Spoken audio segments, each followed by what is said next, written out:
Hey, hello, welcome. It's Monday. I'm here. I'm streaming. I'm remembering to look at the actual camera. As far as I can tell, my voice is actually coming out of the microphone. Everything is going fantastic. Plus, hey, life, the universe, and everything. As you can see, I still have a brand new camera angle here. I was gonna tweak around with it, but I haven't quite gotten to it yet. I wanna edge it up just slightly. But you know, it is what it is. I'll try to slouch, and everything will look cool. How's everybody doing out there? We are. Hello, Axel. Long time no talk. I've been trying to remember for the last few minutes since I was making multiple drinks and coffees exactly what it was that I intended. Like I know what I intended, but I don't know in what order I was doing stuff. Because the last time I worked on this was last Monday. And if you follow me on Twitter, or on Twitch rather, you'll know that it's been a rather eventful week in the realm of projects that I do on that particular streaming platform. And combined with various things that have been going on in my life, not the least of which is work, and somebody actually departing the team today for greener pastures, which is just a continuation of my continuing trend of training people in how to do things, and then they're like, hey, this is awesome, I'm gonna go take these skills and go apply them in another job. That's like 1, 2, 3, that's like 4 distinct people that have done that so far in the 20 years that I've been here. I might be a danger when it comes to mentoring people. I'm not entirely sure.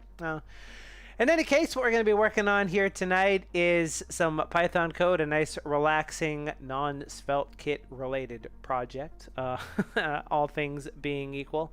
Apologies in advance to Axel, because not only am I using Python, but I'm creating classes on purpose right now, and the screen that I'm looking at actually contains such a thing. I believe I have an idea for what it is that we're actually trying to pull off here, and I have a to-do list as well. So let's jump into that, and we'll see how late I can go this evening, because as I was mentioning to Axel and David Souls, if he happened to be here, who was listening to the conversation we were having on Discord, I have been tasked with drawing some diagrams. And I should probably work a little bit on that tonight. A fair part of my workday. Hey, David. A fair part of my workday was taken up by. So this is kind of like the sequence of events that happened for me today. I normally do a morning walk from about 7 o'clock in the morning my time until about 8:30. I do like a 6-mile spin, and sometimes my coworkers will ask me questions about stuff. I have Teams on my Teams meetings on my phone rather. So if they have like a question about stuff, because they are in the Eastern time zones that are 3 hours ahead, so if I'm walking and I can provide them with a boost of some sort, I can give them the information they need to maybe unwedge them or allow them to continue working on stuff before I get there, so that 3 hours isn't wasted. And one of my coworkers said, hey, can I contact you on WhatsApp? And I was like, okay. The reason that she wanted to talk to me is because she had decided after a lot of internal back and forth and struggle to leave the company and go work at another place. In particular, she had a job all lined up. She got an offer that was offering her a little more than what she was making at this particular company. And I think most importantly for her, it is a development job that's on the management track because unlike crazy people like me, she likes coding, but she sees other things in her life. But she was very emotional about stuff because of all of the support that I've given her in her journey over the last couple of years. And then so that happened, and then the workday started, and then the meetings started when the official announcement went out that she had put in her notice and she was only going to be here for a limited amount of time, and she is the one that has most of the biggest wealth of information about the legacy systems that she primarily did herself. The other developers have done stuff too, but she has always been in the forefront, taking initiative and helping with things and whatnot. So it became a whole big, how do we best leverage the time that's available to get as much knowledge as possible? And then people started meeting with me to say like, hey, you're not planning to quit, are you? So I have had quite the day as these things go. I do have a little bit of stuff that I need to actually do as a result. Not a lot, but the more we talk about it, the less time we'll have to actually do it. So let's go ahead and press the button here, shall we? And, I don't think I didn't see that emote, Axel. I can see it right there. I can see it right there. I can point right at it, and it looks like I'm pointing at.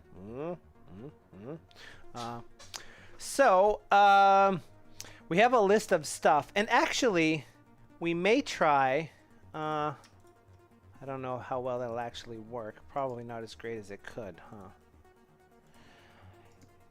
Have you ever experienced something called Linear as an issue tracker? It's something that might be kind of interesting to us here. I'm just trying to clean this up a little bit before I go.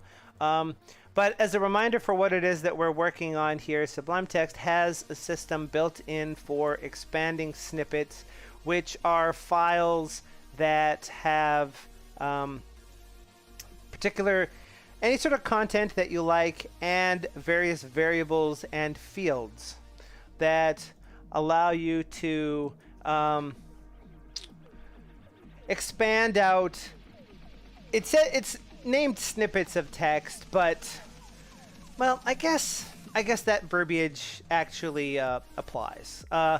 Think like boilerplate whole classes, default functions, templates for files, that sort of thing, where there's some amount of text that you need to insert on a regular enough basis that it's handy to have something that will inject that in. It's basically what a snippet is. There's a variety of different ways to do that. Snippets are the more heavyweight version because each individual snippet is an XML file that you have to put your content inside of.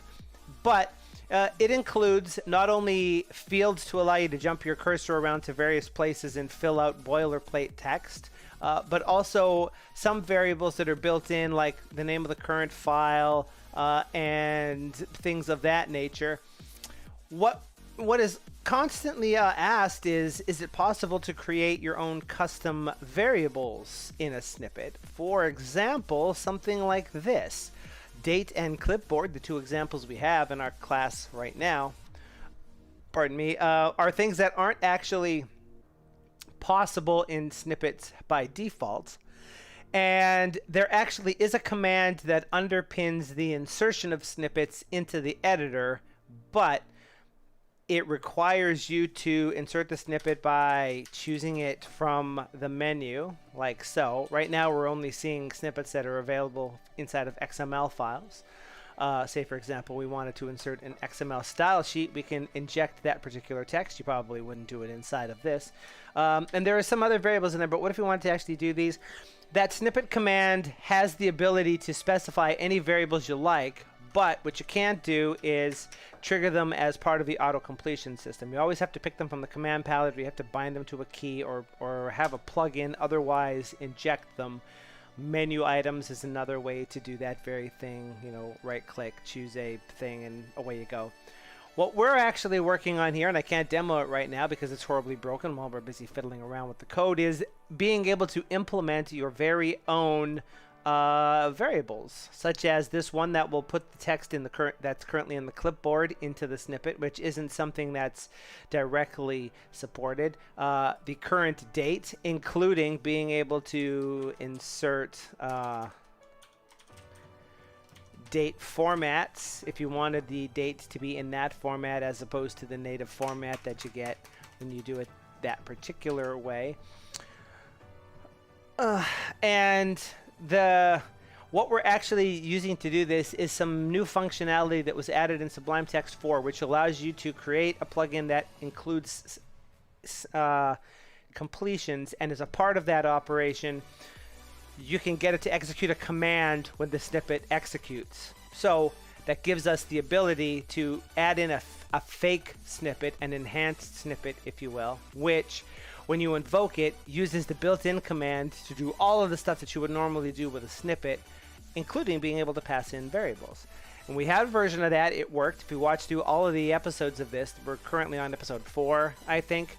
We started off with the proof of concept and just one simple Python file. Then we fleshed that out to make it a little bit cooler. Decided it was an idea worth pursuing. We split a bunch of those files out into the structure that we see here. So instead of having one big, long, monolithic Python file, it's more logically separated out into something that makes hopefully a little bit more sense. And what we're currently doing is taking some of the code and manipulating that as well to also be more cool to look at, if you will. And I think we are good to go on that. We'll leave that alone for the time being, I think. So the list of things we have to... Whoops. Oh, I accidentally put the mouse to the wrong input. Pardon me. Whoop. Stick that over there. We have a list of things that we want to do. We want a class that holds all of the snippets so that we can load them in. And then something that loads our enhancements as well. This stuff, we've gone over this in previous videos, and I don't want to spend too much time talking about that. But essentially, this class, this snippet manager class here, is all about being able to load snippets, store them in a list in a particular way to make it easy to pull them out. And once we get that done, and we fix the typos in our things that are going to make us unhappy, we'll be able to plug this into the existing code and hopefully make things work again. And I have not touched this code since last Monday, so that'll be interesting. What we did come up with is we want to have one management class that knows how to do all the stuff. Right now there may be things in here that don't technically need to be in here because we're just sort of shifting code around, trying to keep things working as much as possible. For any particular snippet that we're storing, there's a few pieces of information that we need. The text that triggers it, the description of it, which you can see in the command palette. The actual content of the thing itself, a list of all of the functions that are providing enhancements, which is the different variables that can be used, the scope that it triggers in, the resource specification for where it's actually stored, and the package that it's in. We need to boost a bunch of this stuff out. So we can create a snippet manager. It's going to start by emptying all of the structures, which is 3 different things. Scope list stores all of the information on the snippets based on the scope that is defined within them so that it's easy to iterate over all of them and see what snippets apply in any particular situation. For some things, we want to be able to look up snippets and say, what snippets appear in the user package? Tell us those, and this will give us that. And this one allows you to look up the information on a snippet based on knowing the resource name that it actually has. So we have basically what we did last stream was flesh out the different methods that this thing should actually have so that we can go ahead and implement them in here. And we have an idea for it, and as I said last Monday, this is the idea that I have for it, but as we flesh it out, we'll see if things need to change, if they need to extend, if there needs to be variables, maybe there needs to be more methods, maybe there needs to be fewer, who can say? There's definitely something in here that we need, which is the add. So we're going to test this stuff, not in the console, because that's not going to do anything. We're going to be able to say something like from enhanced snippets. I think we want this. We'll need to verify how we do.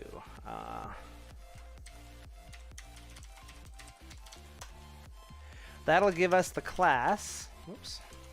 Tab does not do what you think it does in that particular thing. So if we create one, we can see that we've actually created an object. So using this, we will be able to create the instances of these classes and give them some action. So for example, we might say X is the snippet manager, and then X dot, the thing that we're supposed to do here is add snippet, and let's say the snippet is packages user new latex document dot sublime snippet. All right, so we already have an issue. Oh, crunk. Right. We need a way to load those. Which is what we have here. Okay, pardon me. So what we should test here is scan package. Let's say we look in the default package. Did that actually do anything? Because we don't have any logging in here, do we? Here.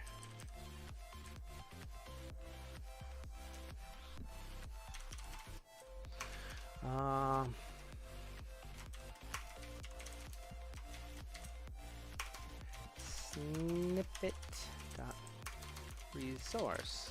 Yeah. Okay, it didn't find anything there.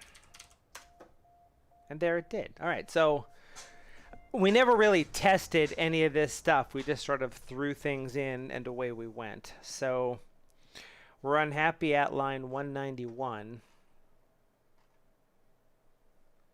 because it finds all of the resources that start with that particular prefix.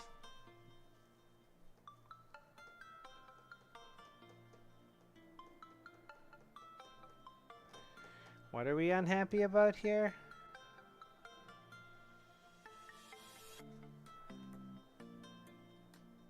Oh. Right. I forgot. We boosted that. That parameter isn't actually used for anything. All right. We just forgot about it here. Whoa. Whoop. Let's turn you off, guy. There we go. Whoops. Whoops. That's the business. Okay. Oh, no. Nope. No, wrong tab. There we go. Okay. Let's try that again.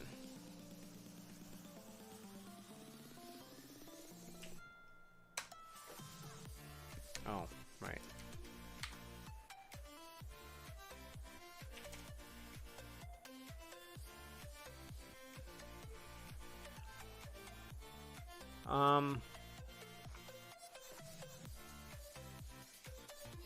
Did I forget an important...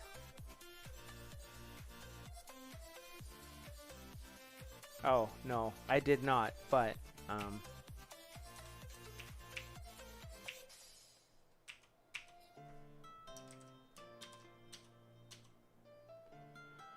we want something like that, but it'll fail, because we actually want that.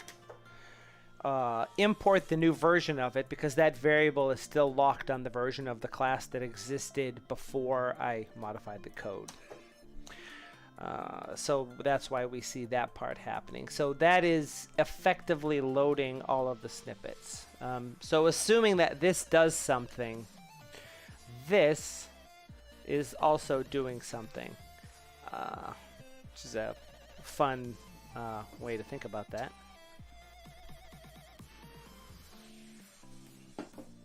This paper is going to get in the way. Let's put it over here. As always, if anybody has any questions about what we're doing, how we're doing it, anything about Sublime Text as well, feel free to throw that in the chat as well. I have something down here that'll gather my attention if I see you do something.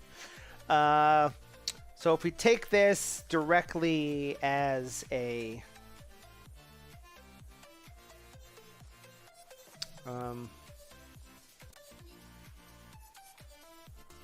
end-to-end, we told it to scan, it's going to discard things out of the package. So we need to implement the discard package, and we need to, well, actually, that is already adding in an inappropriate place, yeah? After doing that, we should be able to say x._package list.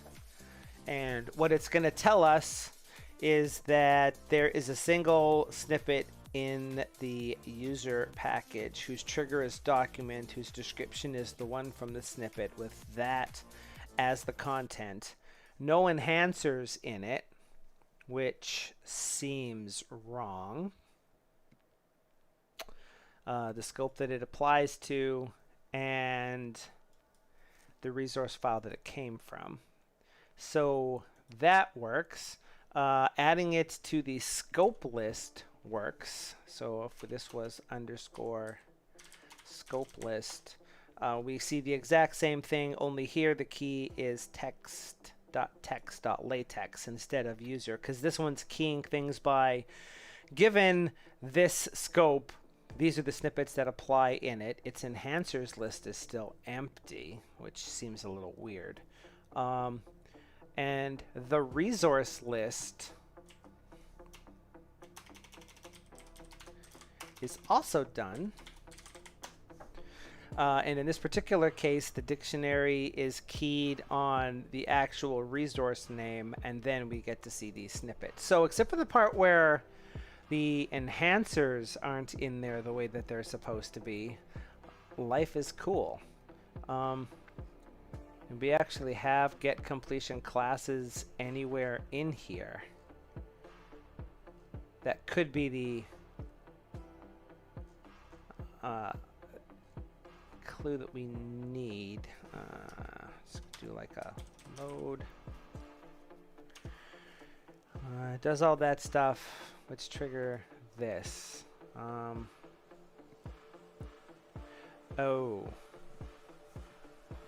Yeah. Let's see. Our little nip thing here says trigger and content. So let's make this be a snippet.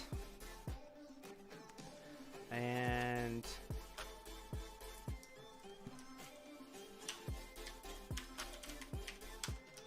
that, and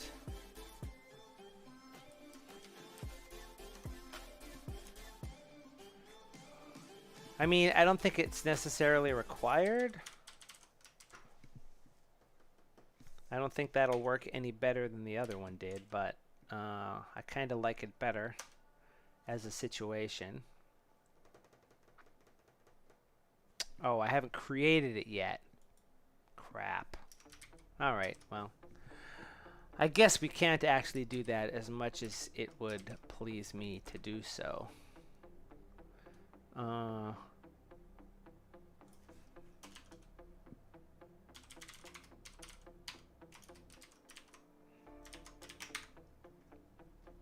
did I see an error in there? Oh, that's just the one that we don't care about. Okay.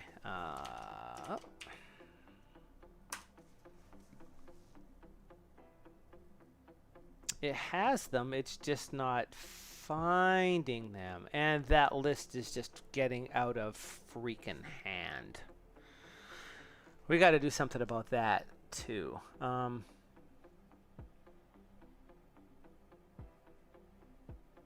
Why does this not do what we think it does? I guess is the ultimate question here. Because that seems like something that should work just fine. Here, let's do this.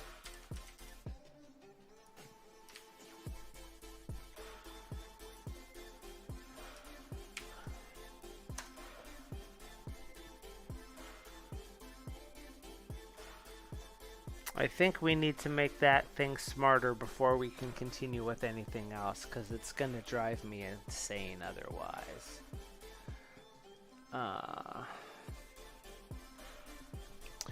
This should notice if this class is in the list by name. We're going to print and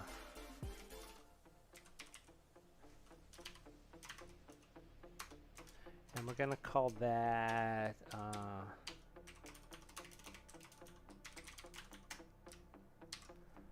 that.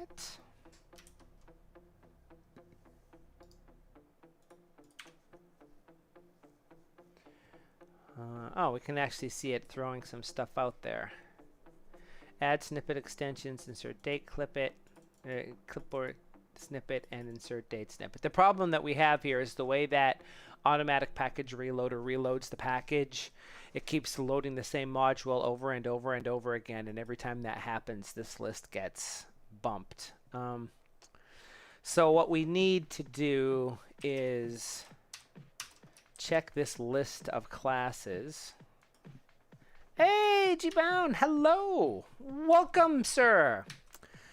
This is just a list of stuff. So the various things that you can do with it are call to add, call to get, and I think that's it. You can't clear one away. You can only add one. Stop doing that. We can add a snippet extension. We can get the list is all that we can do. So this thing needs to. You do indeed. How is your day going, G-Bound? Whoops. New coffee cup.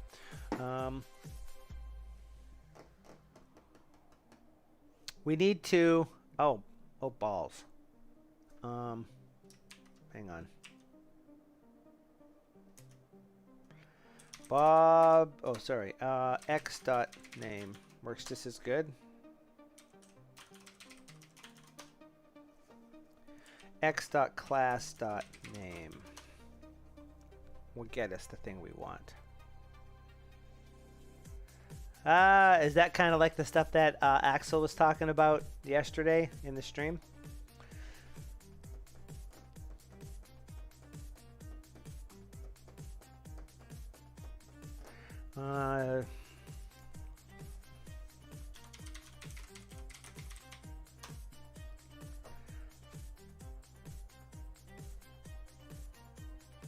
Known as index. I don't think that's what I want here. I'm trying to think if there's a fancier way to do this than the way that immediately came to mind.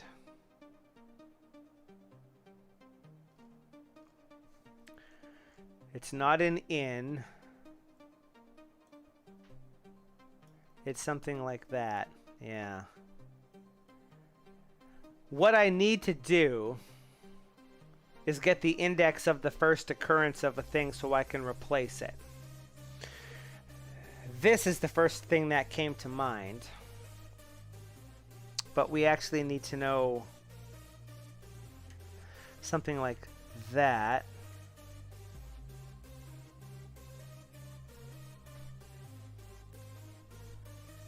Good grief.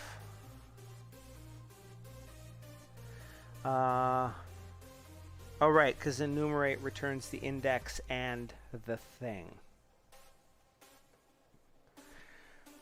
All right, let's see what we can gin up with this thing.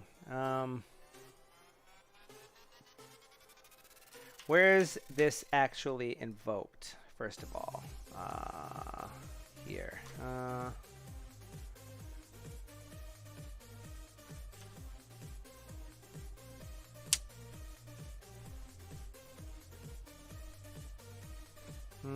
It's called get snippet extensions. Yeah. This is just a temporary thing so that we can do this.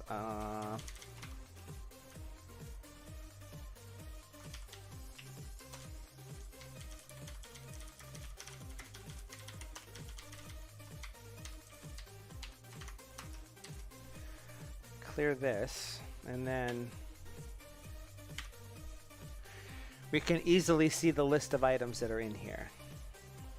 I can definitely finally watch the U of tubs.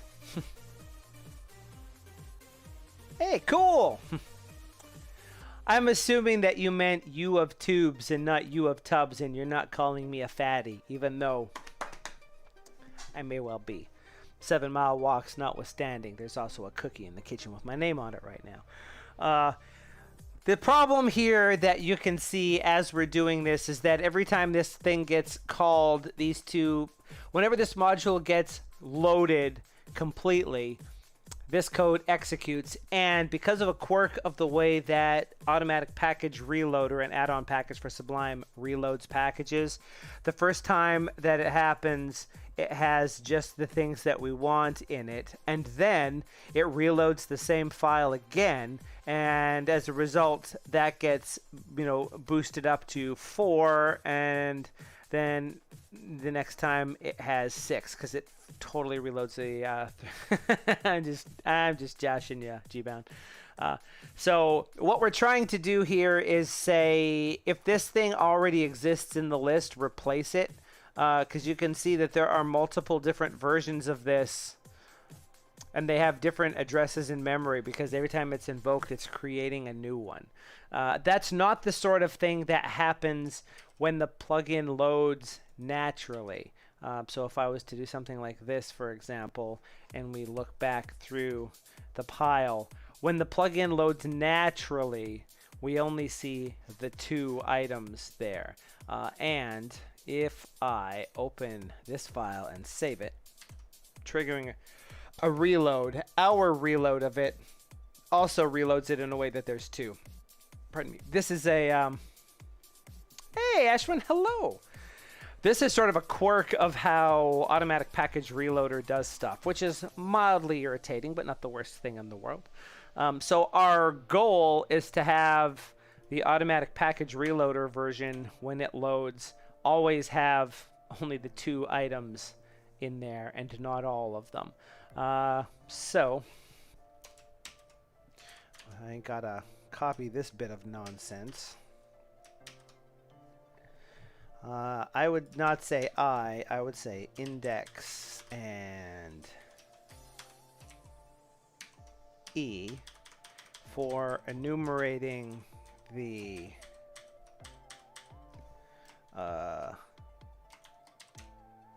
snippet extensions if the entries class name is equal to extension class dot name. Oh yeah, you weren't here for that part. I got a new camera mount. Hey, Red, hello. Did not see you there. I got a new camera mount because I used to have the camera mounted on the monitor, and every time I touched the desk, the monitor wiggles and the camera was going all crazy. And no one said anything about it, but it was personally bothering me when I looked back at stuff to trim clips out and stuff. So I got myself a more stable camera mount. As I mentioned in the stream when last Wednesday when I deployed this thing, It is attached to a shelf on the wall that is physically isolated from my desk. So, should you see the camera wiggle, please say something in the chat because I'm experiencing an earthquake and I don't know that it's happening, and I want to make sure I head under the desk with the dog. But based on the length of the arm, I can't get it directly to the spot that I used to have it, so it's in a new spot here. I need to tweak it ever so slightly. It needs to be just a little bit higher than it is right now. It's kind of the situation that we have here. This is, shall we say, garbage? Let's check it out.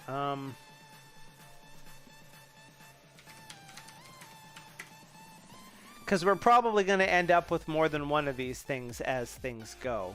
But if we were to also print that,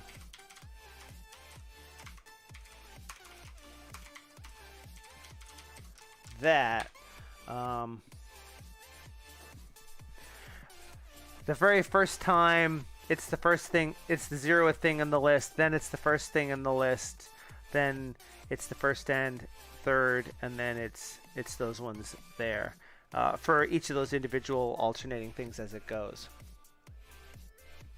Yeah, that would be a hell of a thing, wouldn't it?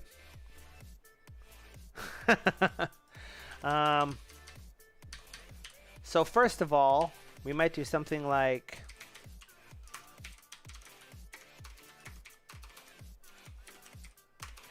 if I could type,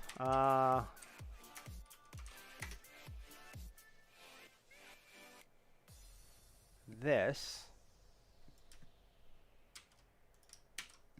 So we could say if match E, which should provide us with the same results as we were getting before, I would assume.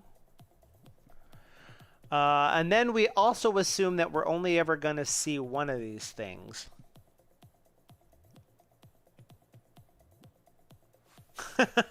I had the same problem. Are you playing with it as well? I was thinking that I might throw some of the to-do list for this as issues in there. I just named it Sublime plugins because that's the thing. I played with it a little bit. I noodled around with stuff. I imported the issues from one of my other repos, and then it started archiving them because no one had done anything with them in a while. And then I got sad about it and thought, you know what? Let's pull the ripcord on this. Let's start this fresh. So I deleted the workspace and created it fresh again.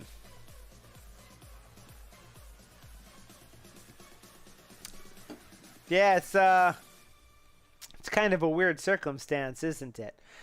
Like, I want a new build as much as the next guy, but I don't spend all of my free time obsessing about it either. You know, it reminds me of my cousin, who I was telling a neighbor this when we were younger. He would come over to play, or I would go over to his house, and I would sleep over at his place. But he would never sleep over at my house, and the reason was he was always obsessed with the idea that what if my mom and dad order a pizza and I'm not there? I won't get to eat any pizza. Therefore, I can't live my life sleeping over at friends' houses. I only have to be home. I don't know why anybody, I mean, like, I like pizza, but still. And I feel this every time something like this pops up. I feel the same sort of thing. Like, except for the case where there's a really awful bug that's stopping you from working, you can still do stuff. Yeah, like, that's it. I'm not working anymore until I get pizza.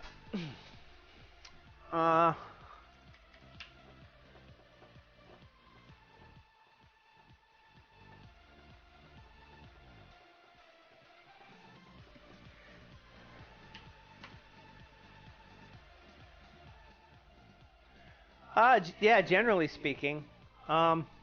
It's actually not nearly as dark in here as the camera makes it appear. There is actually ambient light back there.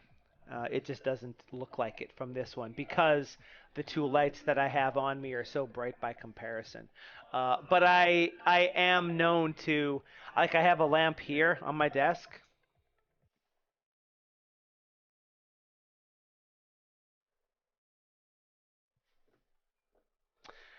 You can see the light level that that throws out. It completely washes out the desk, which is why I don't have it on while I'm streaming. I will, depending on the time of year, maybe never turn that lamp on until it starts to get really dark and I actually can't see anything. But I do tend to like a darkness myself. Yeah, bright light hurts my eyes, which is also why my glasses turn into sunglasses automatically when I go outside to save me.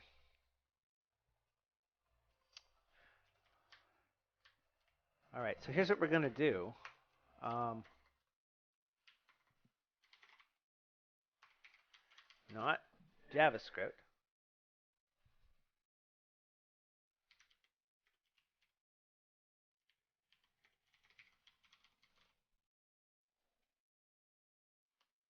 Uh, we want snippet extensions index. Oh, sorry. Let's do this.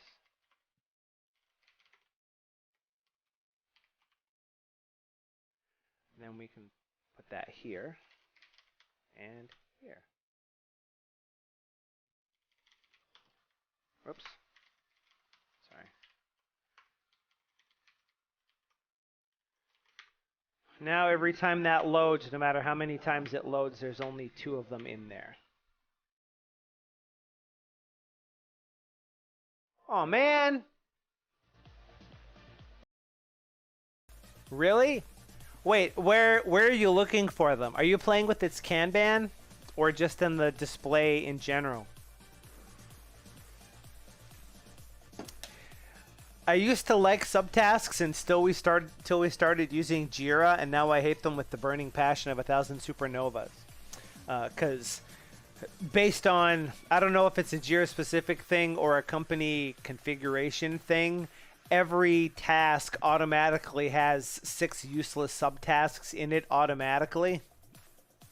And then life goes all pear-shaped from there, generally speaking. All right, so except for the fact that this looks ugly,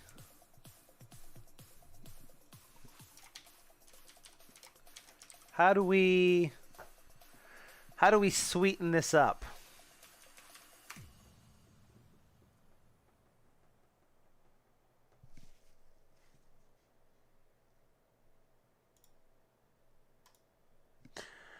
This reminds me that I need to log out of once upon a time in this version of OBS, I logged into I loaded YouTube Music and logged in as myself as an experiment to see if I could use that to play music, which worked. And then I decided I didn't want to do that and I was going to use Pretzel Rocks instead, because YouTube doesn't have a way to separate what ends up in the VOD the way that Twitch does. And as a result, any YouTube related page knows that it's me. That login seems to never expire. And because the chat up there is a web thing that is a popped out chat from a live stream that is loaded in there, it knows it's me. So anytime anybody says something that could conceivably hit a moderator, you get to see it in the chat up there. Which is a bit of a... I keep forgetting that I should probably log that out. I can't remember how it was that I even put that in there in the first place.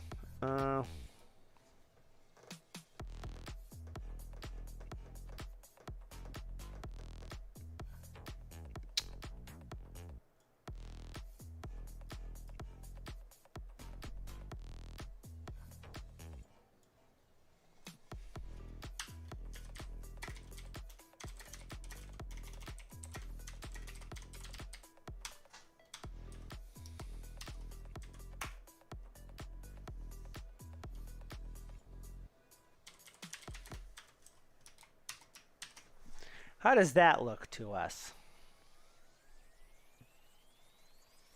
Does that look better or does that look worse as a shorter little bit of code? I don't necessarily like the idea of creating a list specifically to get out of having to use the for loop action.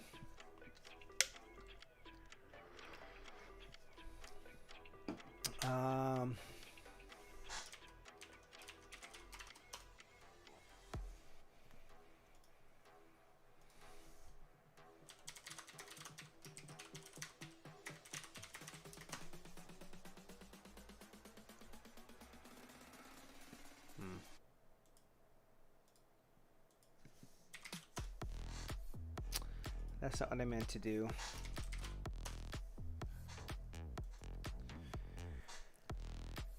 Returns an iterator that applies function to every item, yielding the results. Yeah, I don't think either way I'm getting the results of the thing in a way that I don't necessarily care about.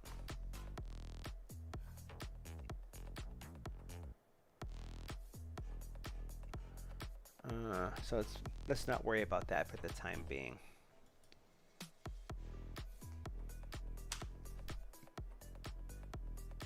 That's enough to get us going on this part so that every time we, oh, whoops.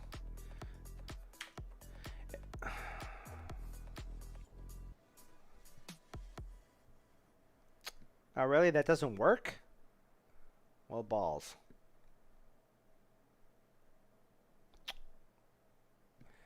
I probably should have tested that before I did the thing, huh?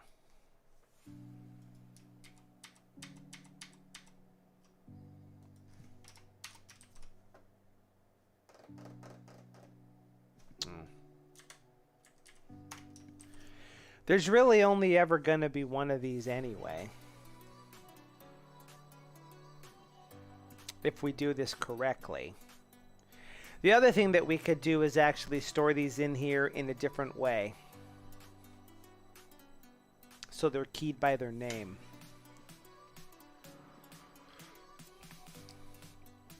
That's probably an easier thing to do, all things being equal. And it'll look less gross.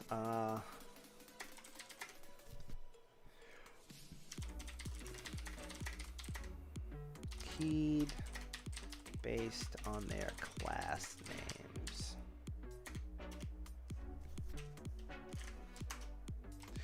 So I guess we would have a little something like that. And this variable does not at all need to look like this. Realistically, that means all we have to do is say snippet extensions for extension class dot name is equal to extension class, and that does all of that. Yeah.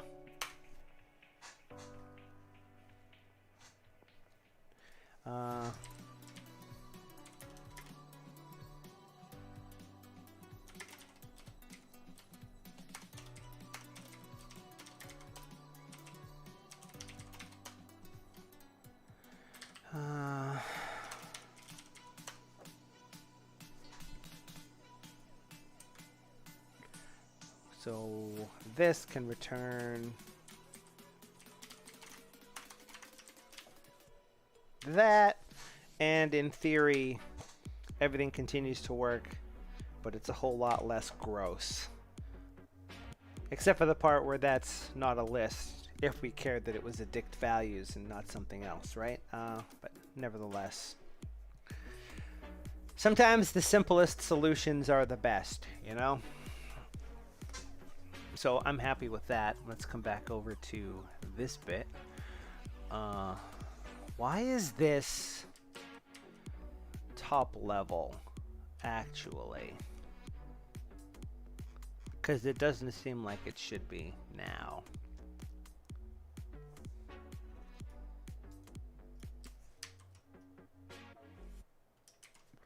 The only place that this is referenced is this file, right? Yeah.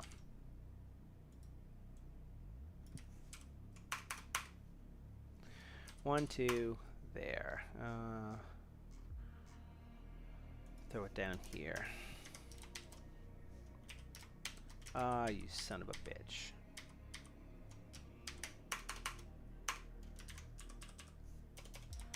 There we go. That's not as cool as it could be. There we go.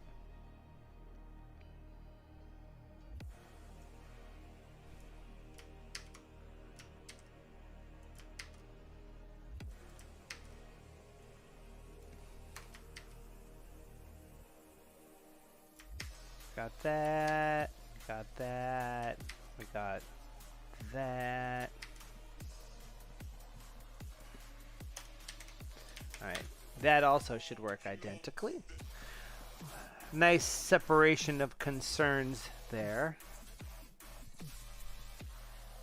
This is a little bit of a local helper. Given a dictionary and a key, it returns the array that's associated with that key, and if that key's not already in the dictionary, it adds as an array first before it returns it. This is the thing that's used in these things to be able to throw stuff into both of those lists without ever having to worry about anything.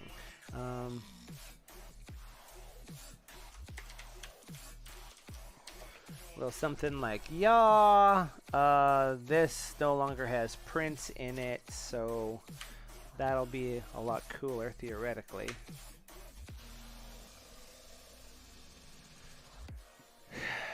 We can see it doing... oh, wait, that's the base class situation. So the next thing is, why was the snippet not actively...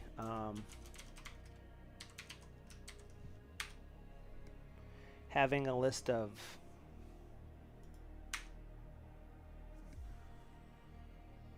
items in it?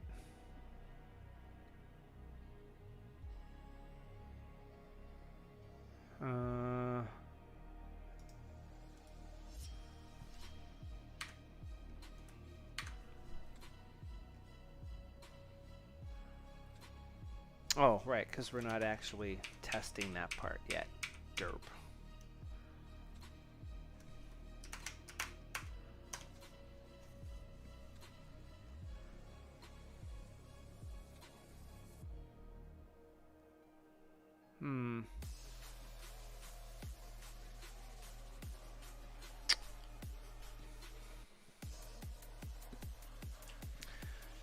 Scan package is doing that. What the hell is scan package printing?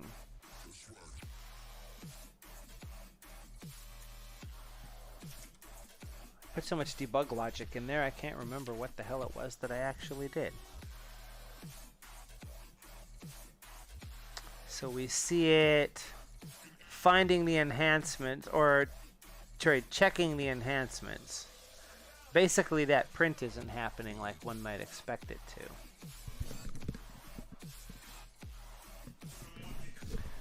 Those are the list of the 2 enhancements that exist, that have been added. And this is those classes loading and telling us what their regex is for figuring out if they're a thing that actually exists in here. So, according to me, creating a snippet manager and scanning the package should tell us that I forgot to add a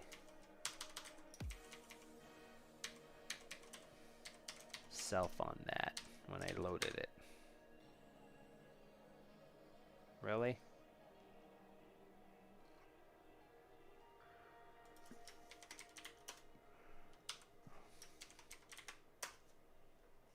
Oh, whoops. Alright, I can buy that. Okay.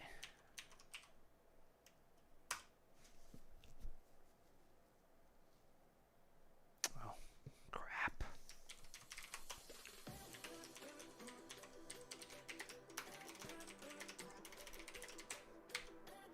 Okay. 4th time's the charm.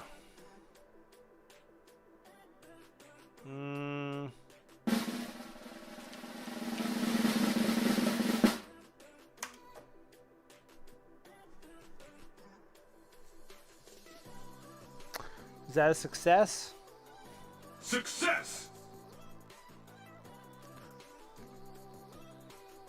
Okay, so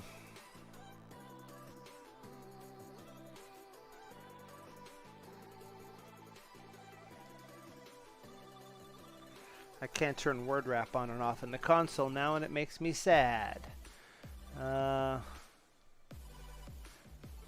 There's the insert date snippet object and the enhanced snippets. Here it is, adding a snippet named latex document.sublime snippet, whose trigger is document, whose description is that, whose content is this, whose enhancers is an empty list.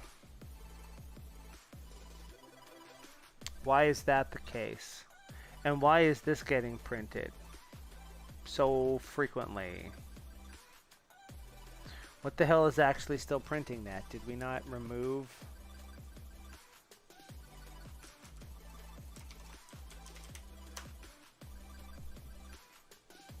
Oh.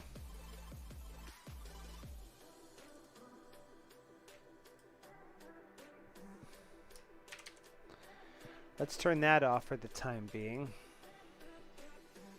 That one's cool. Pretty printing is copacetic. You.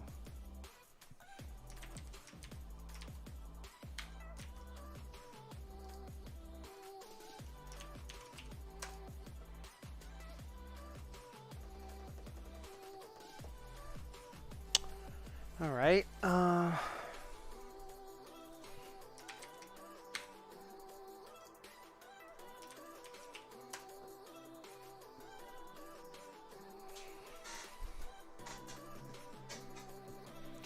Why is that not finding any enhancements? Is the question of the hour. So, oh,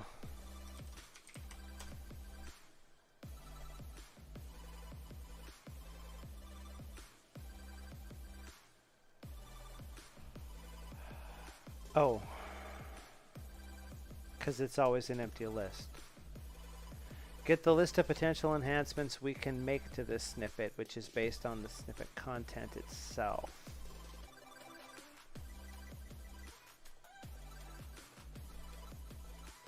Okay. So I think we sort of removed that because there was some funky stuff going on. But get completion classes. That's the thing that was printing the extension list. For every oh, crap. No, wait, that actually returns a list, right? Yeah.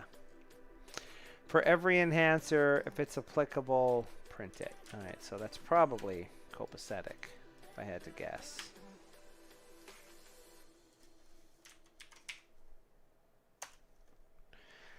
So now it added a snippet, and the list of enhancements are the date snippet and the clipboard snippet. Yeep!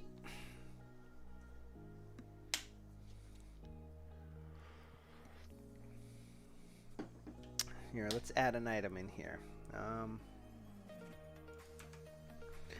As a potential bring forward awfulness.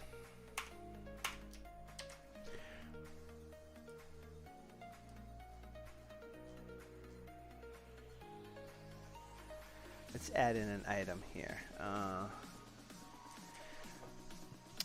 The code that registers enhancement doesn't handle duplicate classes yet. This is on the slate, but the full handling for that whole process isn't fully solidified. It's a function that takes a class. Okay, so that part's done.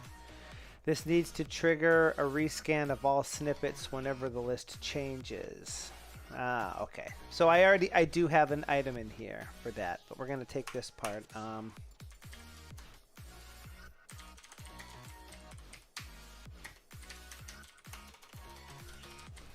We don't need to worry about that for right now, but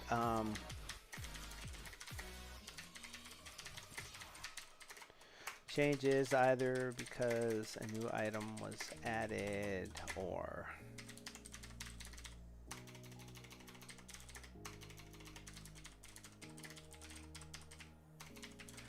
All of the snippets in all of the packages should be rescanned.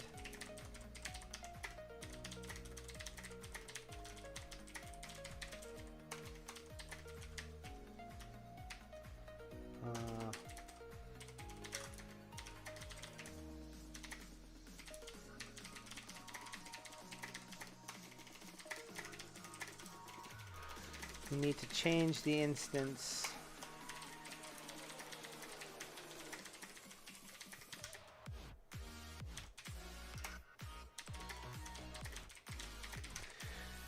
And the general gist of that here is that as the snippet extensions are registered with the system, an instance of them is created and added to that object to be looked up by name, so that we can, if you try to replace the same class in the list already, or a new class with the same name as an existing one, the existing entry gets kicked out in favor of the new one, as we just saw, because that makes sure that if someone is adding these enhancements inside of their own package, like the user package or something, every time they change that code and they re-register it with this should check to see, for one thing, maybe there's now a snippet that it couldn't enhance, but now it can because the code is present.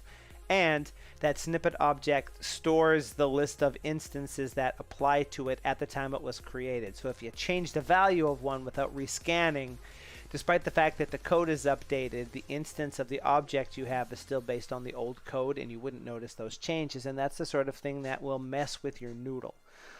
It'll mess with your noodle real good. So we have that part working. Now we can come back to here.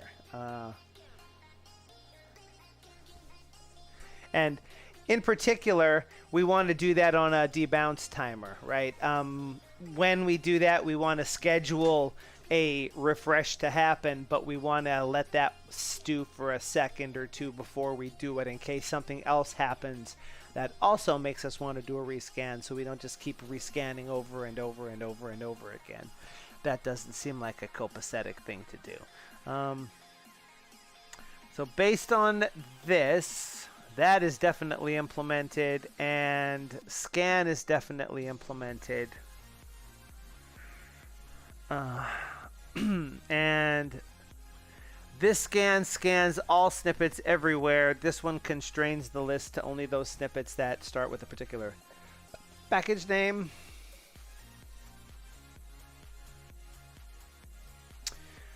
Actually, the difference between this and this is this part of this thing here. If we passed in a filter and the filter was an empty string, it would work the same for both of them, because everything starts with an empty string, right? Hello, Modo.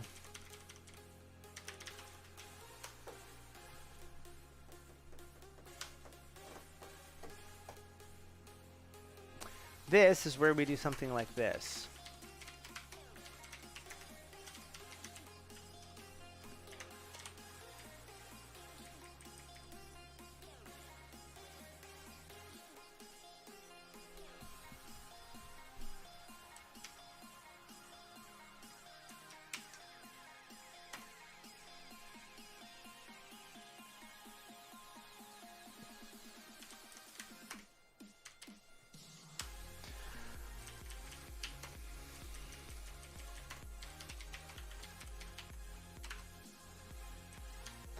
Doesn't need this because that's going to do the same thing this does, because we're not passing in a prefix. The prefix will be an empty string, so it'll just match everything at the expense of being minorly slower, but you know, everything is a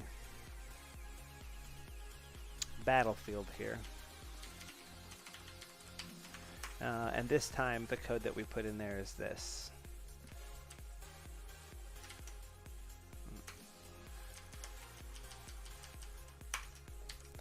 And now that should do the exact same thing both times.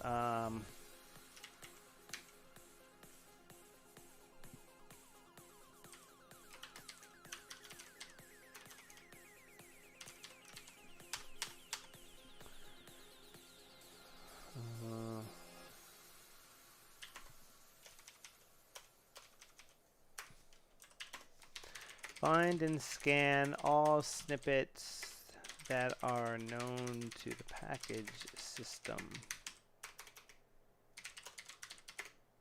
and whose resource names start with the prefix given.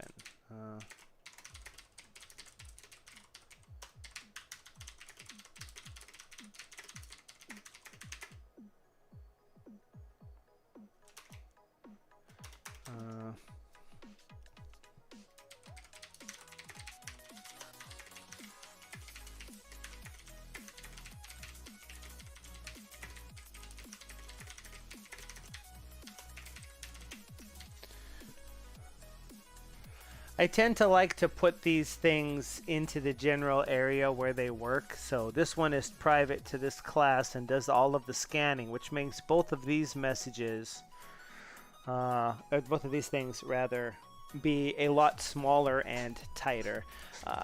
Concept, don't repeat yourself. If you do something 2 or more times, why not boost it out if it can be easily parameterized? It makes your code a lot nicer. Now, if we decided that the way we're loading snippets is wrong, there's only one place to change it instead of 2 or 3 or more.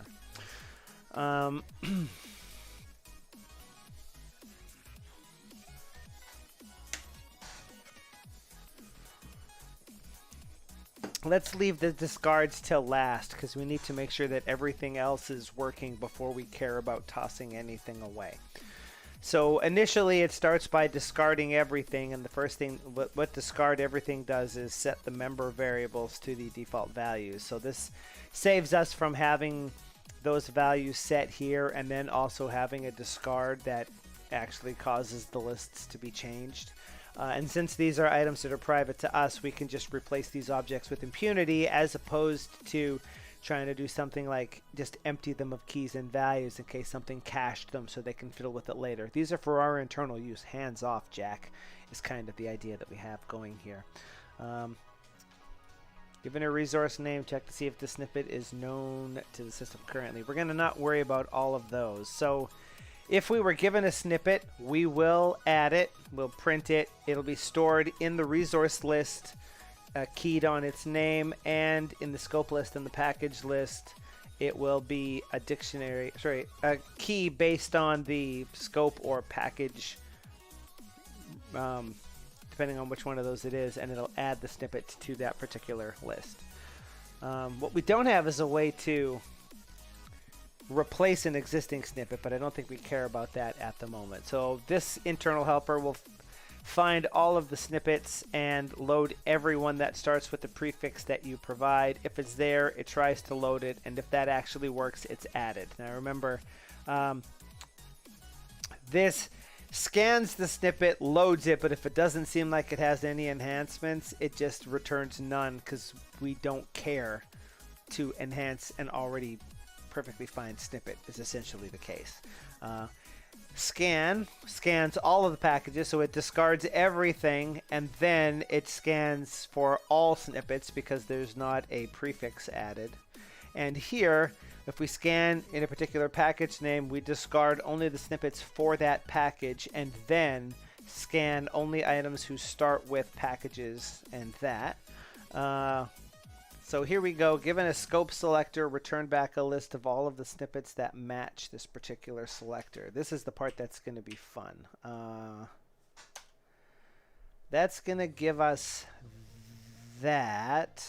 We don't actually care about this print as it's happening here, so let's comment that out for the time being. We can always boost that later. Okay, so if we reload that, I said if we reload that, oh sorry,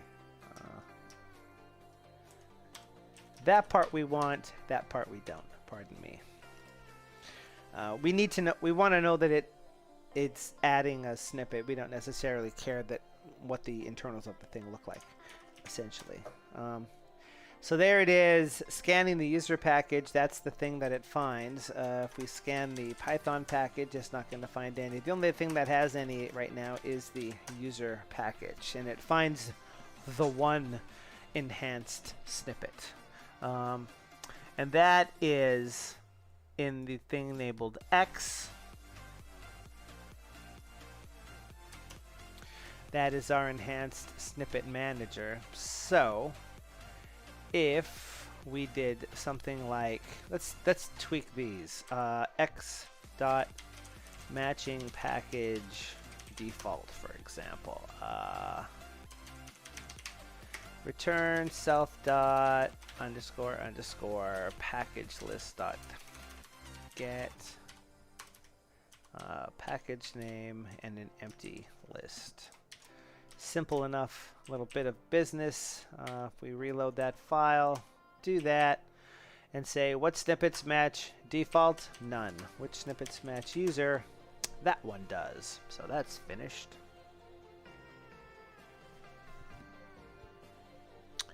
This one, similarly.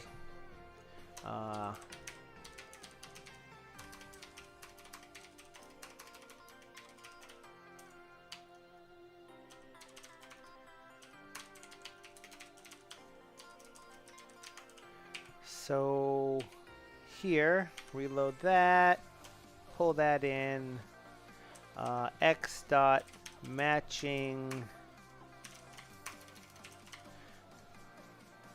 this particular snippet.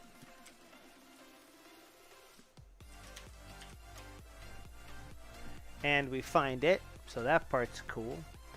The load we know must work, and that's the bottom. So we just need to implement matching scope in the discard and we're ready to move on to the next part of this operation, he said, hoping for the best.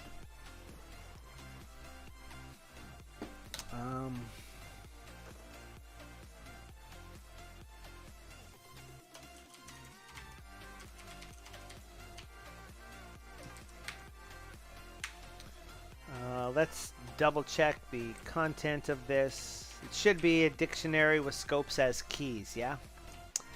So x dot matching scope. And it right now only has the one thing. For scope, comma, snippets in self dot.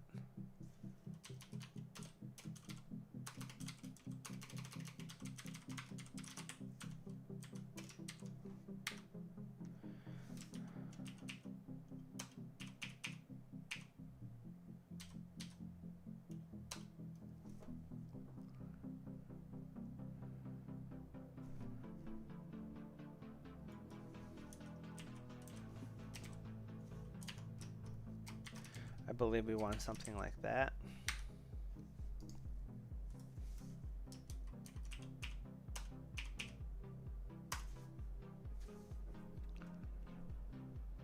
Oh. Why do I forget how this works? Oh. 20th time's the charm. How goes the modal battle, Axel?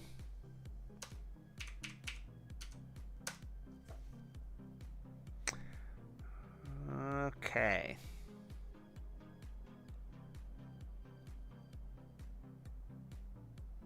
That is not the correct thing. Cannot remember for the life of me.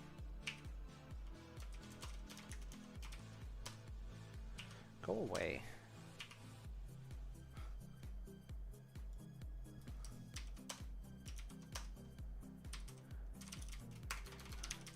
That's the keys. That's the values. And the items should be. Right? Why did that not work?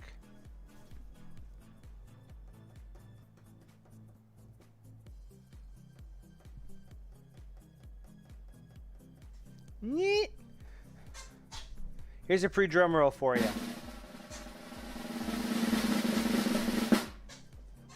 You let me know if I should push this one. Success! Or this one.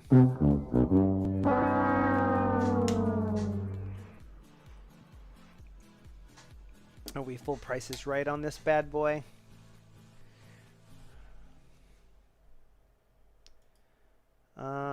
I guess my confusion, such as it is that if the list of scopes is actually a dictionary where that's the key and that's the value, why did that print more than we thought it actually should? The not success one. Oh, so that's this one.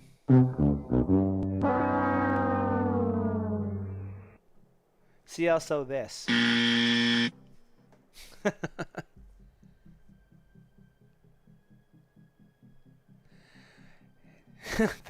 The renderer has gone rogue.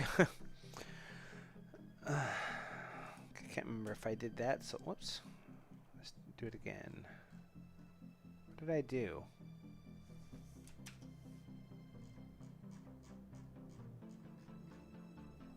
Oh, I did that.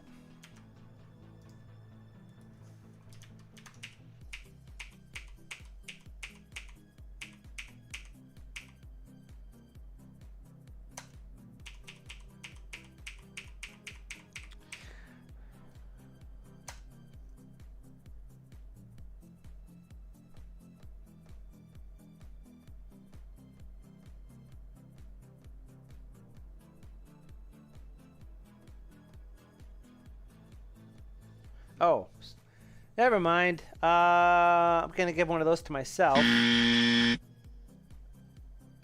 Because I was looking at this as the output and not this, which is actually the thing that this thing is printing. That's printing the whole object so we can see what it's actually doing. Moto. This, my friends, is why Team Dingus is a thing. Okay. Now, we need to say, well, not a view, sorry.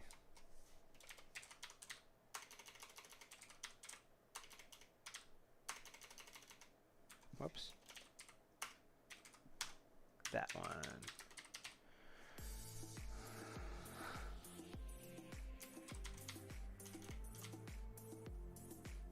Is there not a version of that in the Sublime version?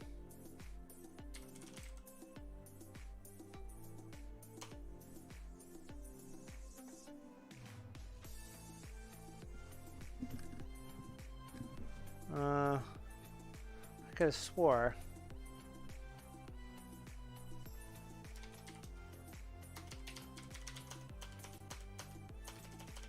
No, huh? Match the scope name against the selector. Alright. And if it returns 0, no match.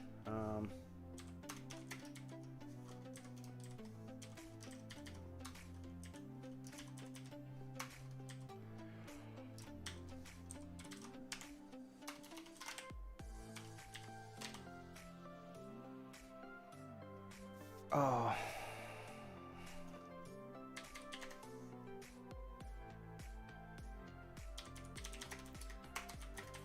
I really had to fight to say not say const result equals thing, because this isn't JavaScript.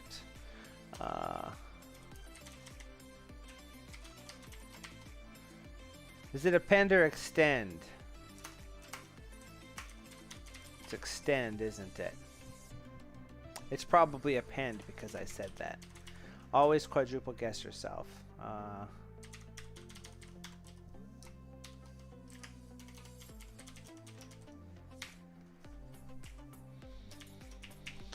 We bring that in.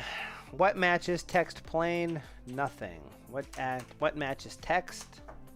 That one does, because it is text.text.latex. What if this was text.html? Then no, it does not. And because it's a loop that's appending items into that, if there was another snippet that also matched text, that would actively work as well. So that's all good.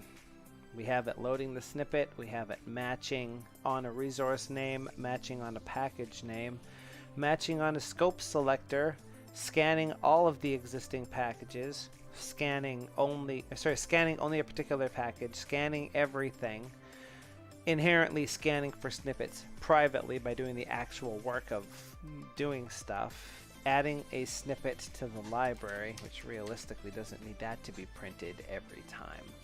So that'll discard the thing from the list. Oh, none of these are as cool as they could be.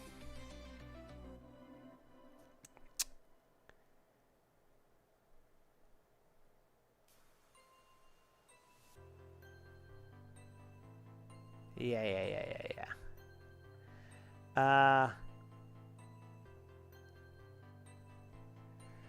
Here's a fun little bootstrap issue. The same snippet can appear in the list of resources. It will appear in the list of the package stuff, and it will exist in at least one scope list, right? Based on the fact that when we add one, we put it into all three of them. If you remove it from one, it needs to remove it from all of the internal lists, as the comment says. Right now, it's only deleting it from the one. It also needs to delete it from here if it can find it, and it needs to delete it from here if it can find it. Both of those are special cases of find the array of items that match,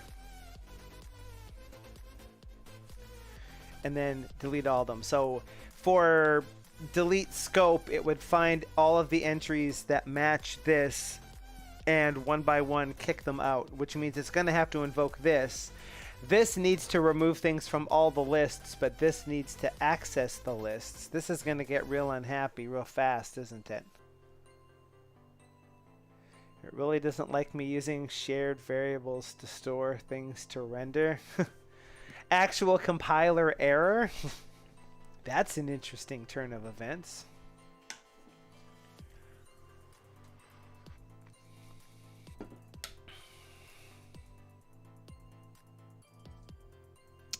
Given the package name removed from all of our internal lists, all snippets contributed by that package.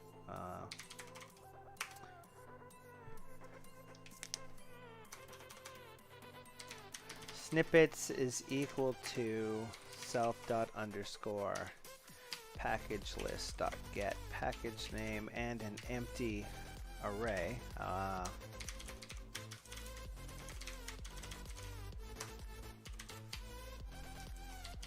Self.discard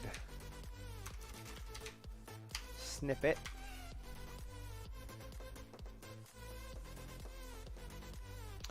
And the snippet we're going to discard is snippet.resource. And then del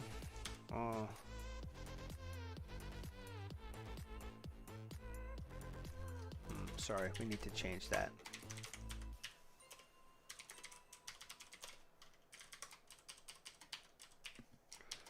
So we can delete self.package list.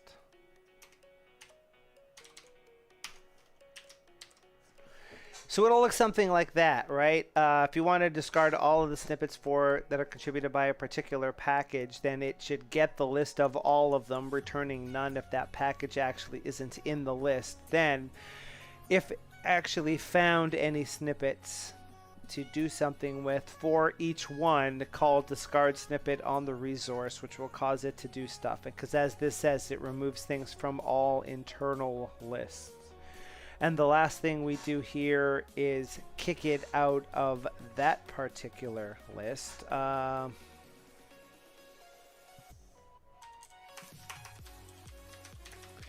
Can you modify a list while iterating?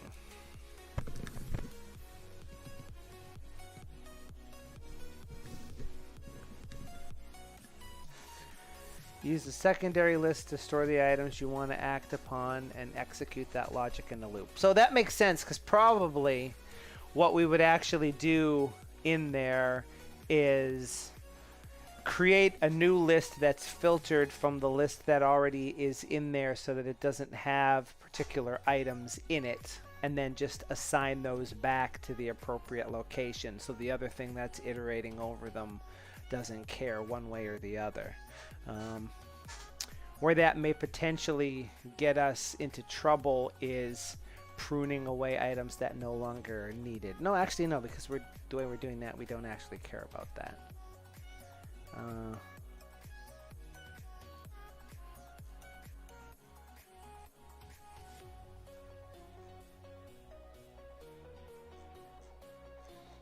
We want...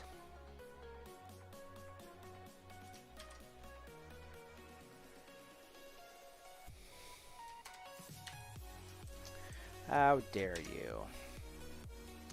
Remove from all of our internal lists any snippet that matches the selector. The way that I just described that isn't actually how that's going to work.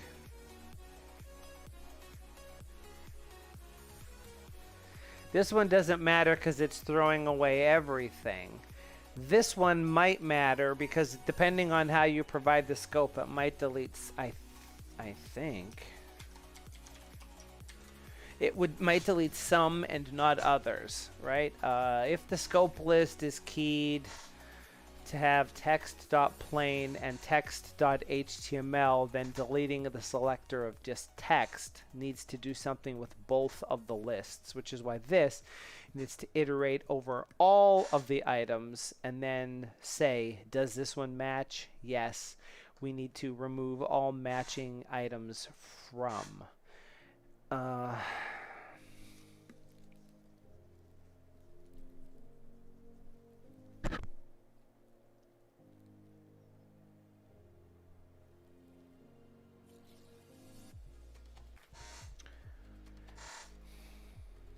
Am I over or under thinking how we actually structure this code to do what we want it to do? Best case scenario is doing something silly and the runtime ignores you.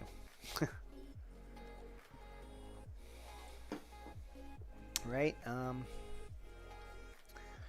Let's think about this. If we discard by scope for each one, we're looking into what we're actually going to end up with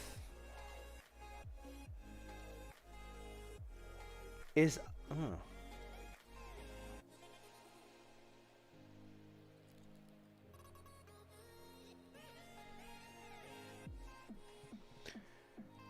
This one is simplistic enough, right? You tell it to remove something and it says if that is in the list of things keyed by resource, just remove it from the list.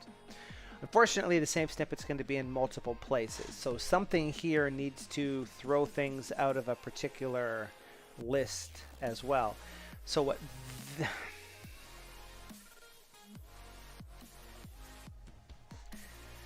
what this one needs to do is, if a scope matches the selector, everything in that list needs to go away, right?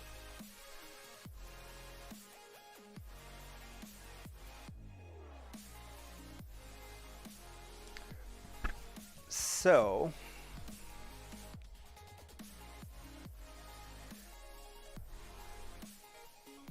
I think I got something here.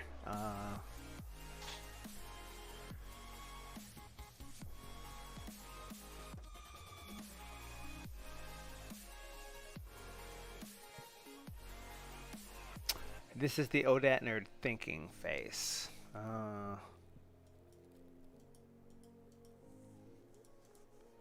This is, again, going to be all of the snippets in a particular thing, which means there's an array of them.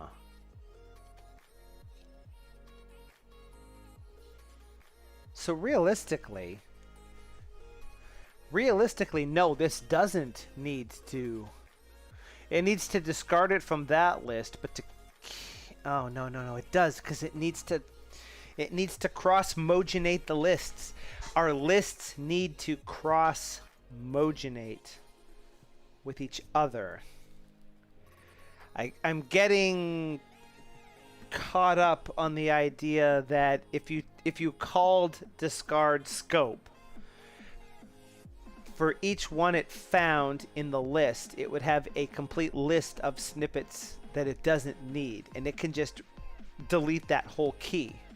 And that part will be done. And then we also just call discard snippet to throw them out of that list. But it also has to throw them out of this as well.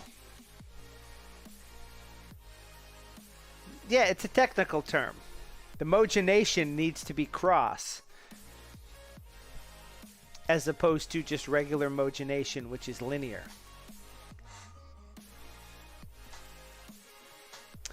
Is this some weird Canadian word that Americans are not familiar with?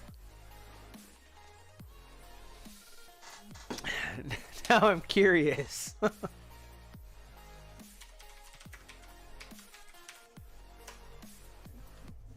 When two or more systems on a machine interfere with each other in a way that makes one or both of them do something very odd. It's totally in the Urban Dictionary. I didn't just pull it straight out of my bum place. The dictionary definition I used is this: to mix two unrelated things into something weird, unexpected, or exciting. Generally, if things are cross-mogenating with each other, things are pretty damn exciting one way or the other. See, it all has to do with the interplay of mojo, remojo, you know? In any case, I feel somewhat vindicated that the Urban Dictionary actually knows about that particular term. Score one for me. I am a font of knowledge, or of weird terms. Like, have you heard the term pound sand? I don't think that one's unique to me either, but a shocking number of people don't know what you mean when you say, Robert came to me and suggested that I could do the entire refactor of the code base on my own and it would only take a couple of days, and I told Robert he could pound sand. Or, that really screwed the pooch. I.e., Robert decided he was going to do all of the refactoring himself and it took him 2 days, but now nothing works. He really screwed the pooch.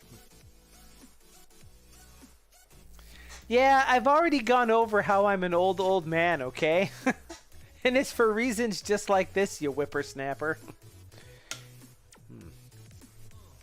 I'm gonna print me a Team Dingus shirt, and I'm gonna print you a Team Whippersnapper shirt. What are you, some sort of young person that doesn't use weird terminology? Blah, I say. Blah.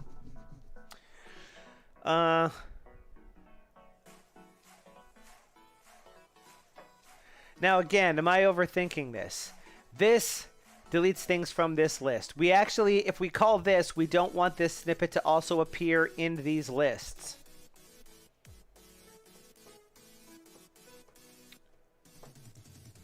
So you can sort of see my weird circular referentiality here. Because in my head, the easiest thing to do is call discard snippet on a snippet and have it just throw it out of all of the lists.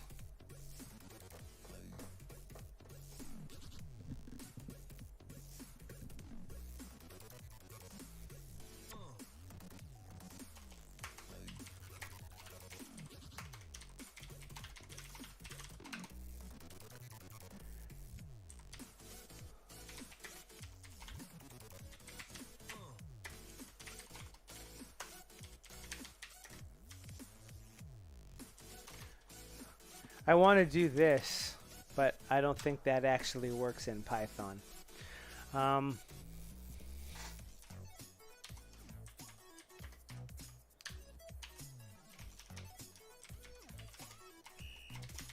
Given a list of snippets and a resource name, remove from the list any snippet which matches that particular resource name.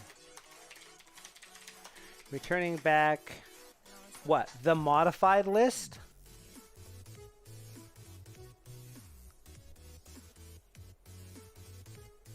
Is none. I like to provide explicit default stuff. so that it's very clear what's going to happen there. I'm very much a weirdly defensive coder when it comes to stuff like that. And hello and welcome, Epilitaloop. Welcome. Do we want to return back the modified list, or well, that's a light loop, isn't it? Epi-light loop? Yeah. I'm not that good on the reading comprehension thing. Also, my zoom factor on my chat's all wonky now. Do we want to return back a modified list or return back the list as modified?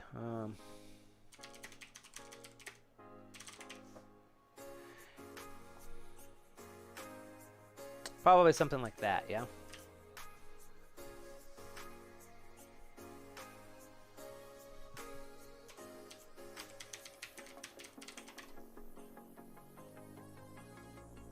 Yeah. If you watch enough of my streams, I do this sort of irritating crap all the time.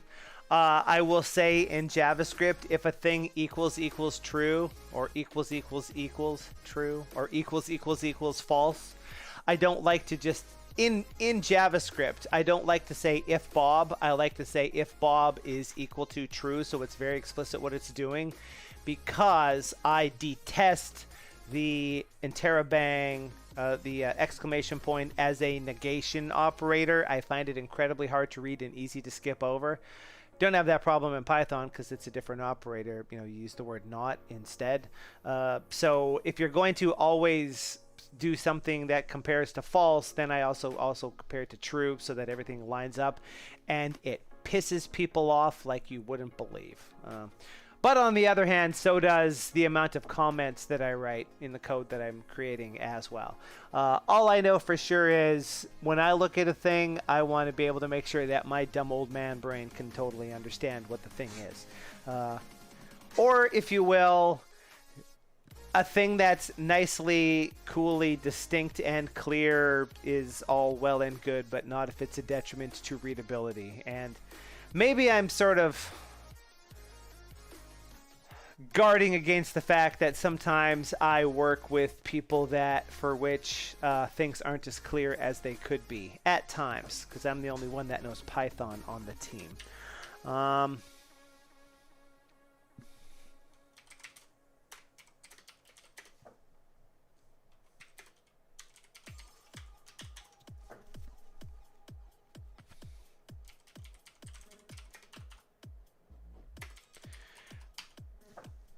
This is probably the sort of thing that doesn't even need to be a separate method. But again, it's that whole readability type sitch. Assuming that I've done that correctly, anyway.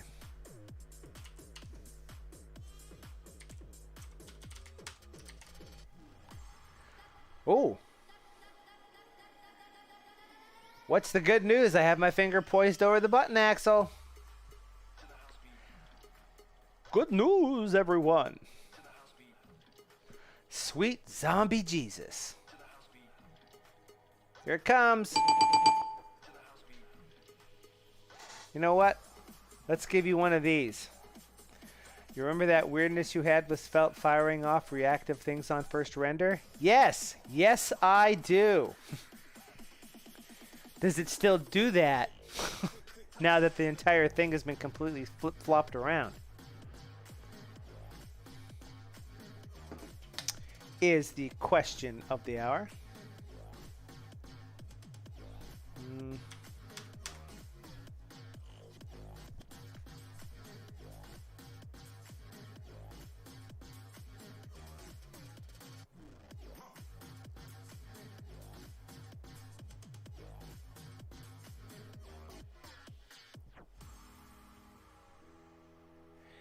It does that with objects because of something weird, but not with the normal scalar values. That's interesting because it's supposed to treat objects differently, right? Because they don't appear on the left-hand side. You have to assign them to themselves for it to even notice that anything happened. I don't know that I necessarily like that particular situation.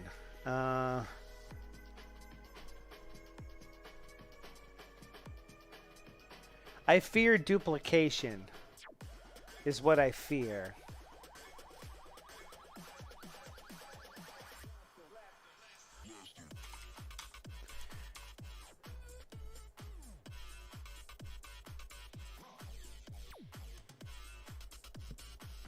For the situation that I'm having that happen in, it's pretty low end because there's not really anything exciting that it's doing with it, but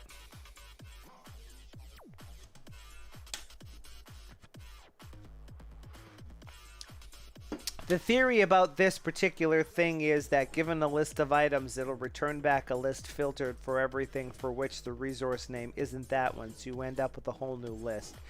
So the situation becomes, in what order do we call these things? Because if we don't piggyback them in a way that we expect to have to piggyback them.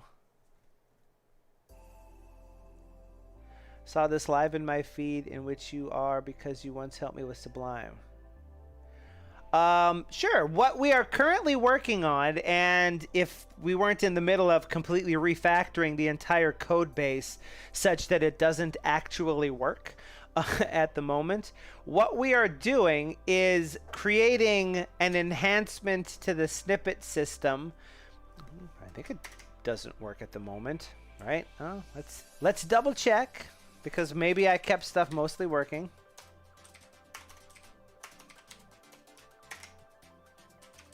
Yeah, it's currently kind of busted. If you're familiar with snippets in Sublime Text, you'll know that you can create a Sublime snippet file. You can specify what is going to trigger it, what its description is, and what situation it actually applies, and the content of the thing. One of the things you can put in the content is contextual fields like $1, $2, $3, so you can placeholder fill out some of your boilerplate text. And there are some variables that you can expand in there, like the selection, the name of the current user, and things like that. What this project, this package presupposes is, what if you wanted to be able to extend the list of variables that you can expand in a snippet? Sublime doesn't allow you to do that in its native implementation, but we're creating a package that actually allows that to happen. And if I hadn't broken stuff while we were doing this, we would see that inside of the latex file, when you summon the auto-completion, it would know about this snippet, and when you expand it, this would actually be the current date, and this would be the content of the clipboard. But right now, we are working through exactly how all of this stuff is conveyed throughout the system in order to tidy the code up, if you will. And since this is the thing that manages all of the loaded snippets, things are currently in a state of operational flux, shall we say. I don't think I put anything too exciting in that README, right? Yeah. This is based on... in this particular case, there is a... It's a twofold situation that will be possible, but right now, what happens is inside of the class, or inside of the package itself, there is this class that is the enhanced snippet base upon which all enhancements to snippets must derive. They specify a regular expression that you can do something with, the name of the variable that they expand, whether or not they apply to any particular snippet content, and something that tells it Sublime how to expand them out.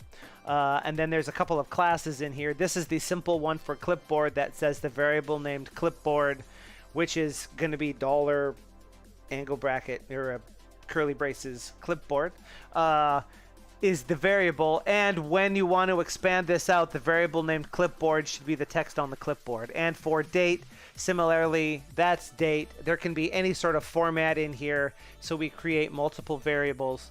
One of the things that happens in this code is there's this API endpoint called add snippet extension. The ones that ship with the package automatically register themselves when you invoke it, and you as a user of Sublime could create your own class that's based on this and boost it in from your user package and the like, so everything is fully interconnected. basically. The only ones that I could think of off the top of my head were the clipboard and the date thing, because people ask about that all the time. Is there a way to insert a date in a snippet? And the answer to that question historically has always been no, unless you invoke the snippet with a key binding. But if you want to invoke it using the tab completion, there wasn't a way to do it until now because of some new features that were added to Sublime Text 4. We're going to try to address some other things like in an enhanced, I can't even talk, an enhanced snippet where when the variable expands, it shows you a list of options that you can put in there instead of just freeform text. But we got to get this other part, working first, essentially. And also, we don't need this part in here anymore because now we know it works. Every time the package loads, you can see the list of enhancement classes that it inherently knows about. So that part is not anything we actually care about at this particular juncture. Well, although I do like the idea of that and that.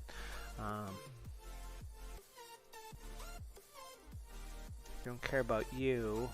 Don't care about you or you. We're close to having, I mean, technically, we could probably connect this up right now, but I want to, if I clear this last bit out, hey, no problem. And if you have any questions about this, the bot may or may not be splorking it out there. I'm not sure. I don't see the bot in my chat down here. But if you have any questions about Sublime or anything else, even if it's not related to what we're doing, feel free to ask those in the chat as well. This is basically about me working on something that I would have worked on anyway and hanging out live. So if anybody has any questions or just wants to hang out, code while I'm doing stuff. That's what Axel is doing right now. Axel is working on a completely different project. And he's, listening to me. I do the same thing. He streams on Twitch, and I watch him while I'm doing stuff. I also stream on Twitch as well. I am on the west coast of Canada in British Columbia. So for me right now, it is 10 o'clock at night, and more or less the time when we would normally end the stream, but I don't want to end it without this part being done.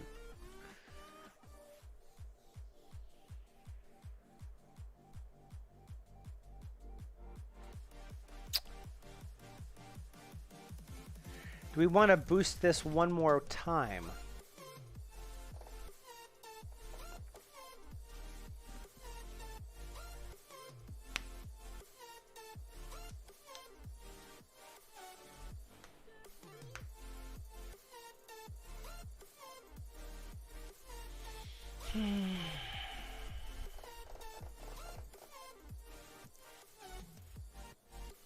Ah, nice. What did you get up to while you were there? We've only been, despite the fact that I have lived in British Columbia for, hells, 30 years at this point? That can't be right. We've only ever been to the island like once. Let's see. I gotta use a calculator here.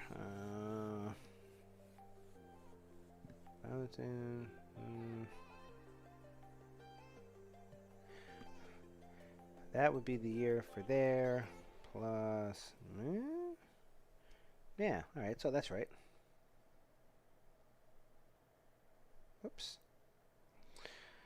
I'm the sort of old man that can't do math in his head for stuff like that. Yeah, 30 years. I've lived in British Columbia for damn near 30 years.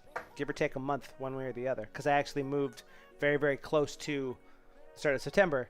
I basically moved, walked the neighborhood one time, and then I started going to a brand new high school with a whole bunch of people that I'd never met before. Except for one guy. The year before I moved here, I lived for a year in Winnipeg, in Manitoba. Manitoba being the province that I'm from. And I moved from the small town I was in to Winnipeg, went to a school there for a year, and then I moved here, and a kid from my math class in Winnipeg was in my math class here when I moved, because his family also moved from Manitoba to this area close enough geographically that he ended up going to the same high school. It was fucking weird. I'll tell you that. Small world, by and large.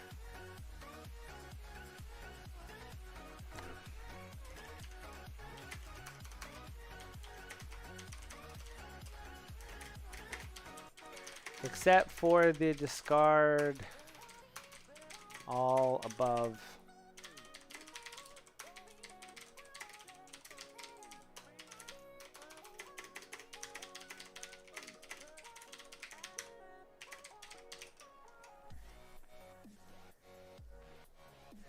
Victoria, Nanaimo, Tofino, and the park and rainforest there. Ladysmith, Souk, Point Renfrew. Good grief.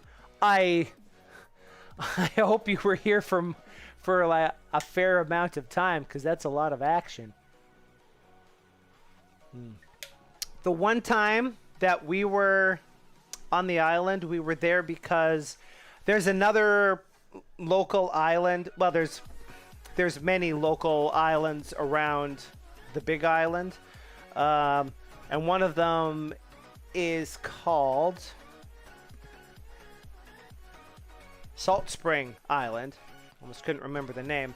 We have some friends there who are glass sculptors, so we visited them a couple of times, and then one time we actually stayed on Salt Spring Island for like a week in a Airbnb, took the dog, just sort of, ate pizza every day, had a nice getaway, and one of the things we did as a day trip was hop the ferry and tool around in Vancouver.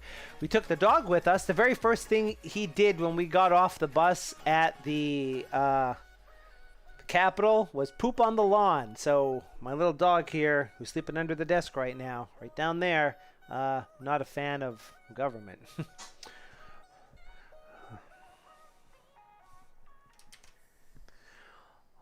How are we going to tie this actual stuff in? Because I kind of confused myself with all of that bit of action as well. Something needs to create an instance of this class. Right now... Oh, is there a rescan in here? A full scan will do all of that. So if we look for NOP...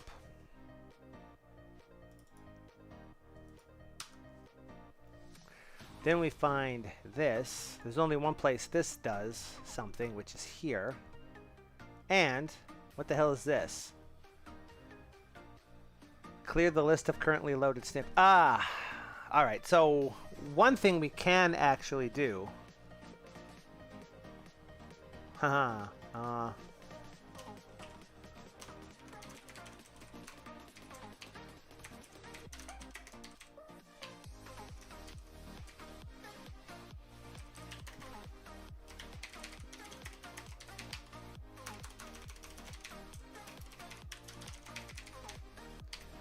You do a little bit of that.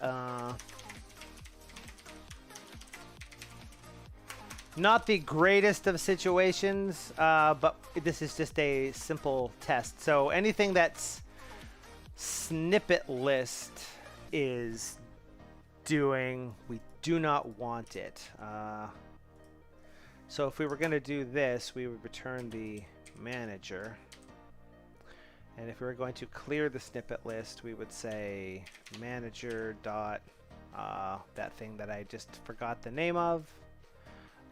Discard all. Yeah.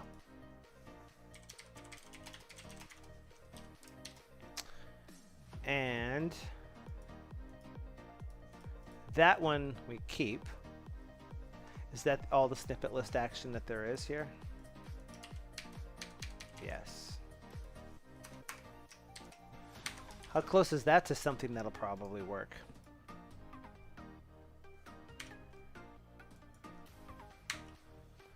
Package reloads.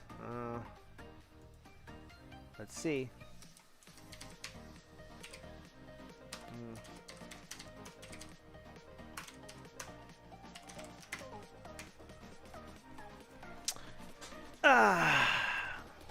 Oh, haha, I guess we should probably fix that.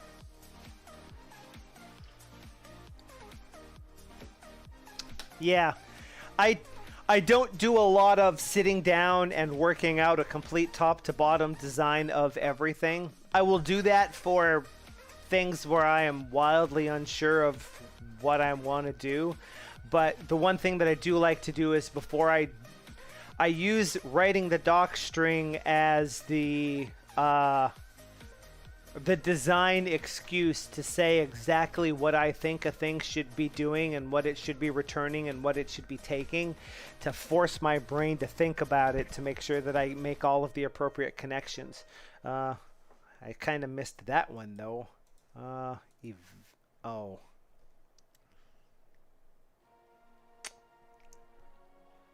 Right. Oh, yeah. Okay. Pardonnez-moi, but part of this whole thing is to make this part much, much nicer. Get snippet list is now going to return an object.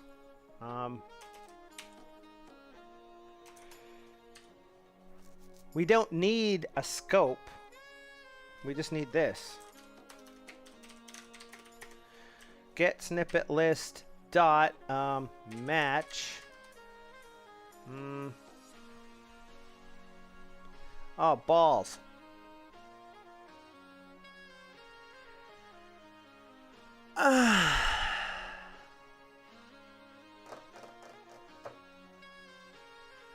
We found a hole in our API.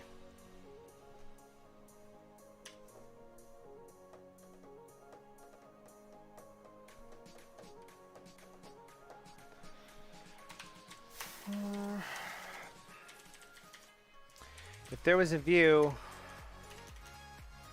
and there were locations, then that would find the appropriate thing.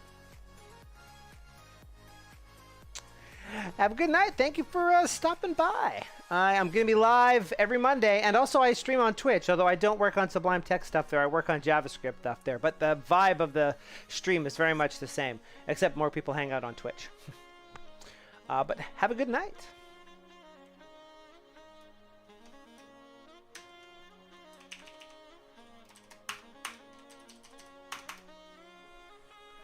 What we meant is what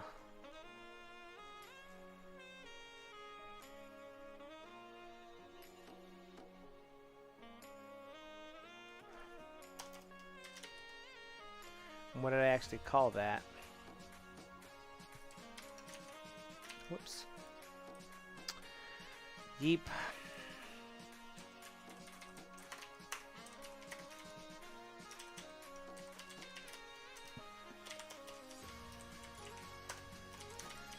Given a view and a list of locations, return back all snippets that match.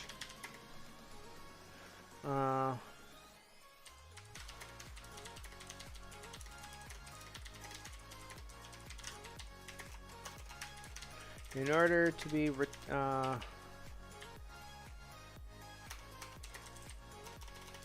this list may be empty.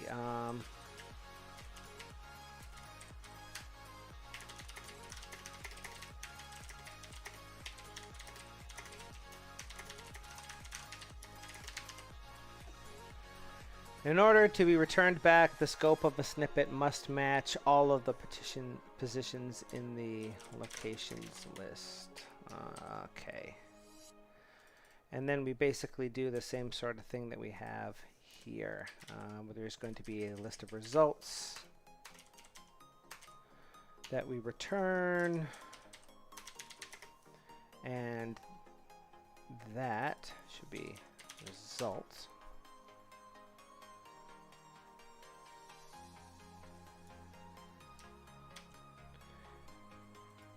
And we want something like that. For that in the scope list, instead of that part, we want this part. Essentially. Loop over all of the items in the scope list, getting the scope and the list of snippets. Ask this view for every point if the scope provided matches in the view, and if it does, then extend the list with those completions, which means create completions actually needs to be in no it doesn't, we're just gonna do this. because it's finding all of the snippets and returning them. Yeah. Um,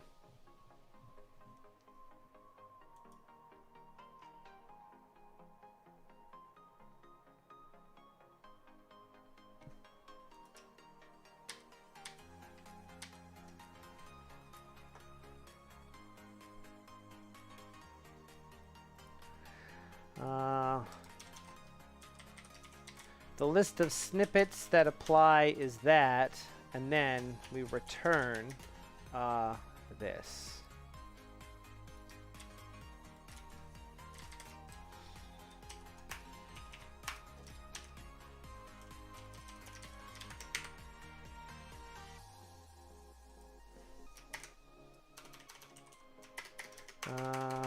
Well, it's not blowing up, so that's something. Let's see.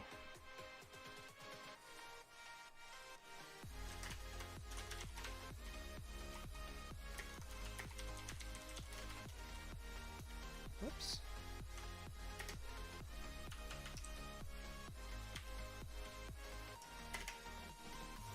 Okay.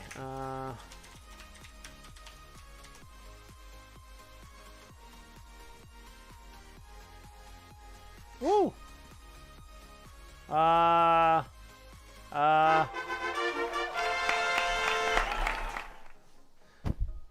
I give your work my stamp of approval. Okay.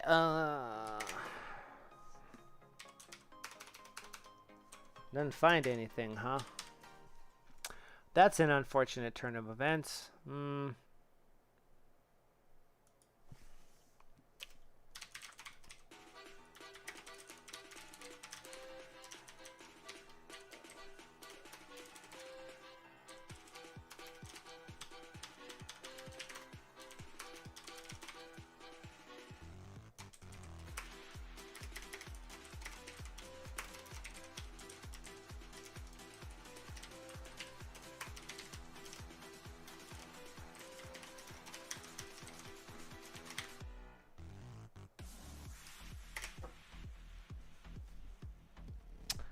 Well, that doesn't seem to be doing as much as one might theoretically hope that it's doing.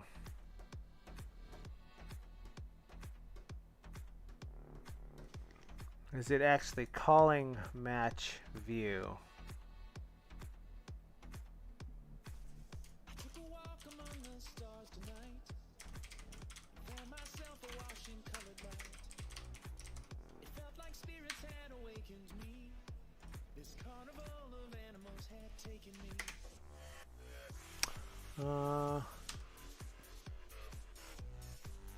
Why did it just... Oh. Right. Ha! Maybe I should get all the way through that operation before I start concerning myself with what it's actually doing, huh?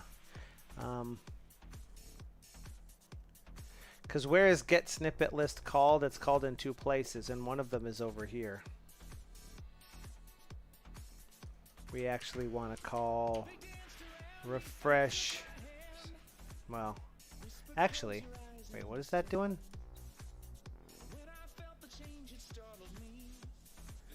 Well,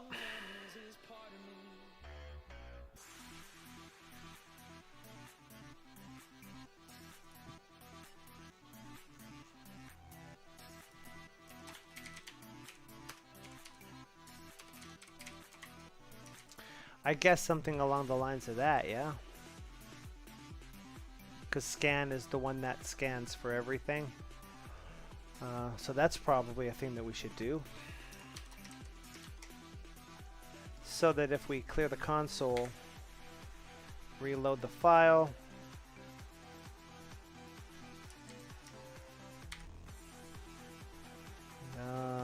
then getting closer. It returned the snippet, but in create complete. Oh. Yeah, okay.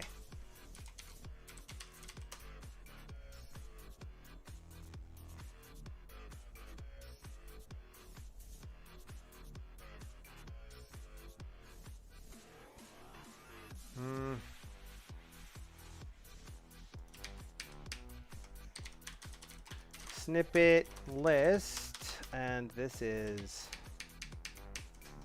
snippet.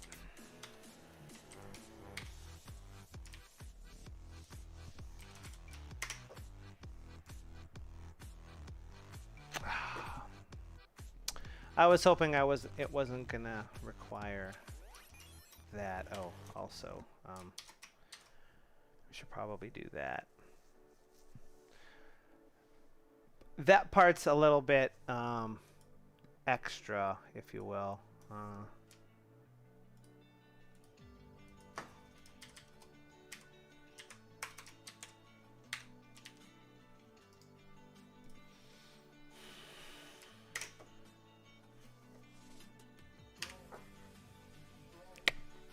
Back to working.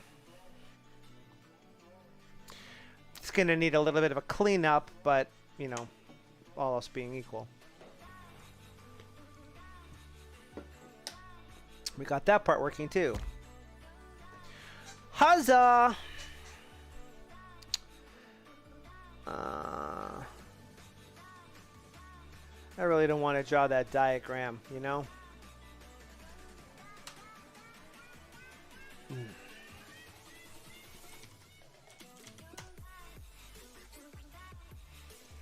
We don't need you, or you, or you, or you. You're spelled wrong. Pardon me, I got the hiccups now.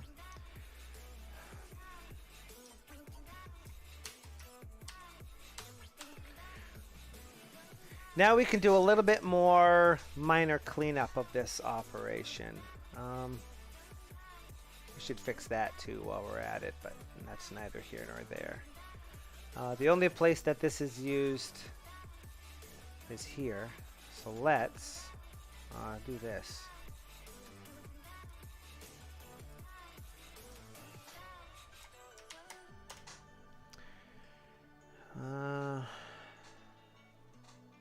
Here it's used, here it's imported. So, according to me,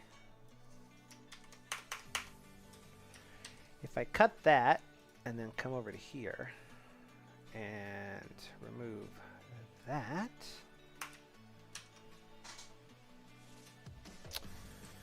and put it in here. Actually, let's put it in here. Oh, no, I like it better up here. Yeah.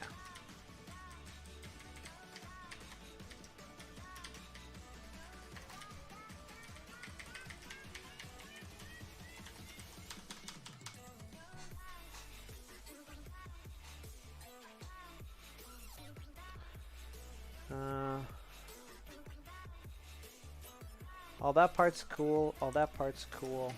For a sanity check, we're going to quit and restart. And then we're going to copy this text to the clipboard. And all right, not quite there yet.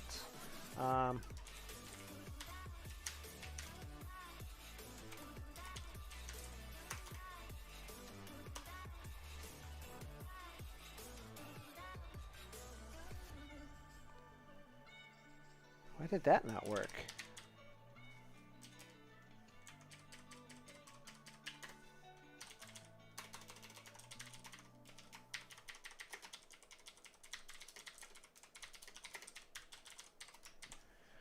I think if we were to look at this, we would see that it's calling scan, and scan does all of the magic. But all else being equal, do we not see that popping as this loads?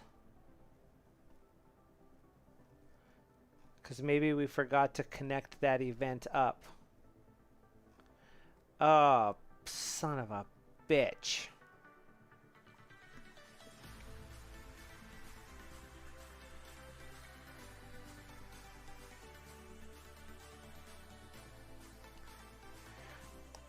Cannot import name log from partially initialized module enhanced snippets lib utils. Yeah, I'm aware. So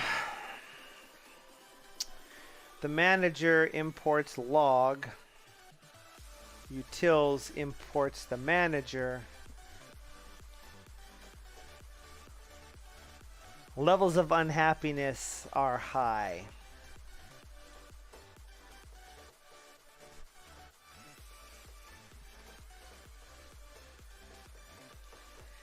What's a good way around that one?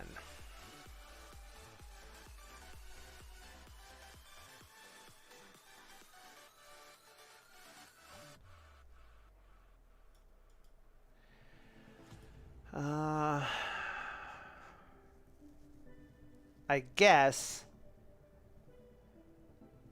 realistically, as long as nothing in utils needed to load the manager, everything would work out. Because the circular dependency is that the manager needs to do stuff from there, but this file wants to import the manager. So where's this actually used to create that? Where's that actually used?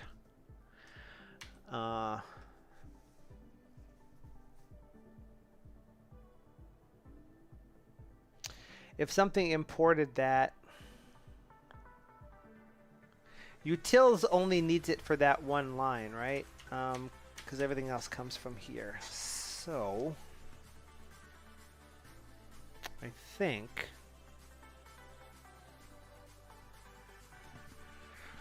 that would work the way that I want it to.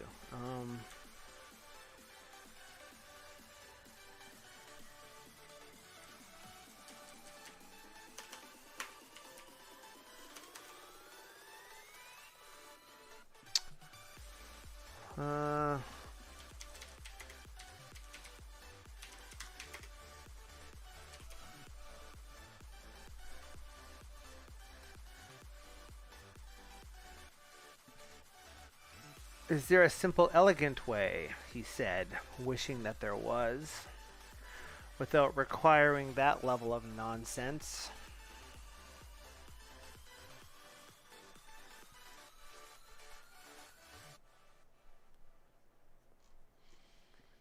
Base class? No. A meta class? No. A decorator? Boo. A module? I don't care if it's necessarily lazily instantiated, I suppose. This is the only thing that's in here. Except for that.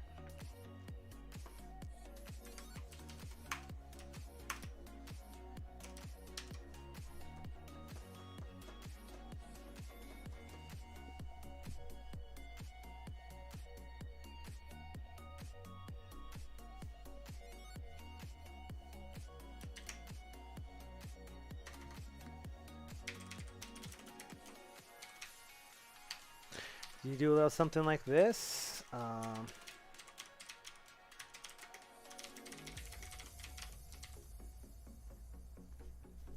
So that you can say from that import manager.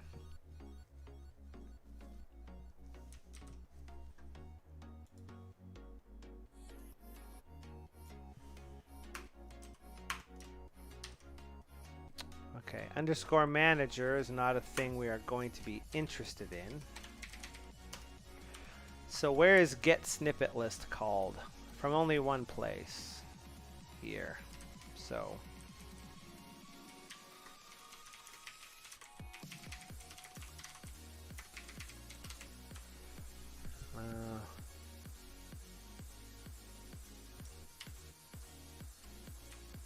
Oops.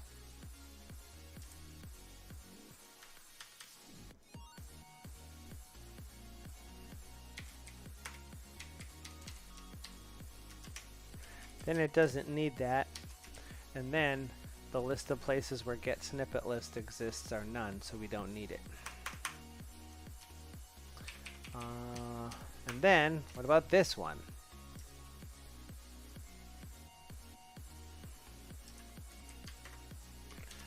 From dot lib dot manager import manager. Then this is a thing that it doesn't need to do because it can just say manager dot scan. We don't need either of those things, so it doesn't need that, doesn't need that, and it doesn't need that. So that just looks nicer as a situation. And now, oops.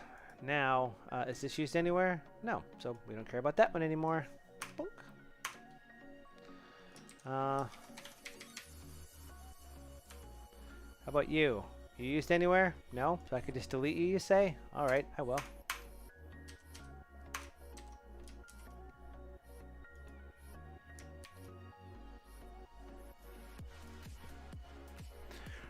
Refreshing the cache of snippets. Yes. Yes. That is hopeful. Here's a comment that I'm copying into the clipboard because I'm about to come over to here and trigger that. And did it work or did it blow up? Oh, we didn't put all of the required info. Whoops.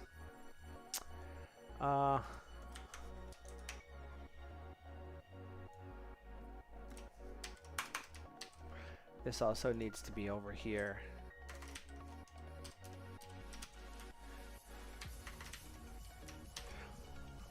Pardonnez-moi, because it's used by this create completions business. Snippet extensions is actually used there, and that's going to be another class that we create. So soon these utils are going to be a lot shorter.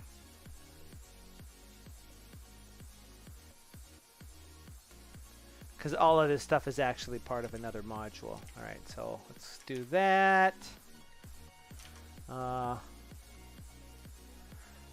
That said it refreshed. That means everything probably loaded successfully and didn't blow up in our noodle or anything. Our mogenation is fully crossed. Again, here's a block comment that I'm copying in, and then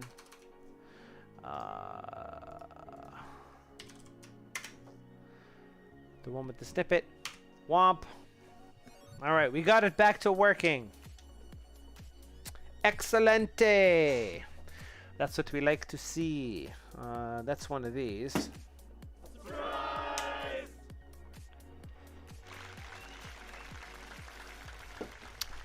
We don't have all of that class implemented yet, but we have enough of it implemented to make that part work. And as long as all we have going right now is a forced rescan, so in that regard, everything that we have in there is as done as it needs to be, realistically.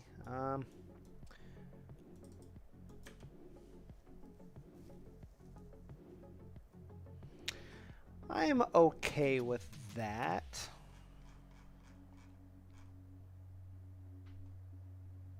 And does this need to be in here? No. How is that working? Oh, because I blooped it over into the place where it's actually used. So you, my friend, don't need to be here. Do you need to be here? No, I don't think you exist anywhere anymore. Nope. Whoops. I did not mean to do that.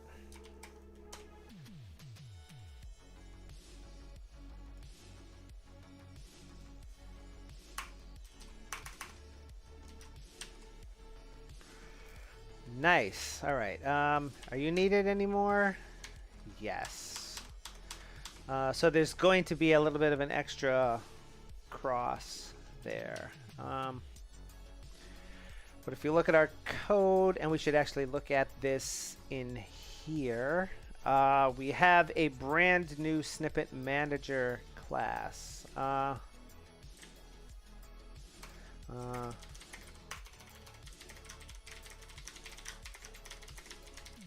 Triggering text, contents.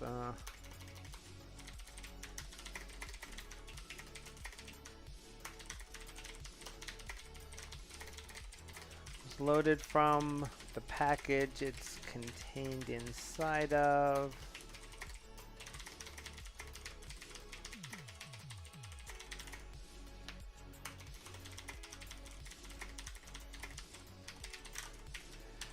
A little something like yaw. So that is our class. We have a little simple helper function here, and yes, is this fully done? No.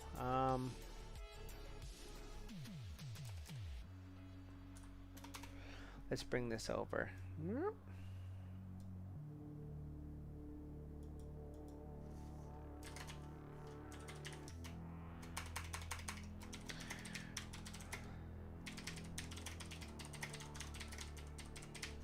That's this one, actually. It's not part of refactor anymore. It's now down here.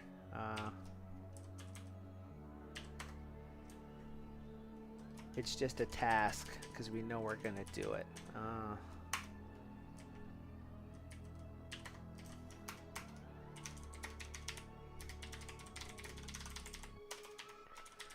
The new snippet manager class has been created.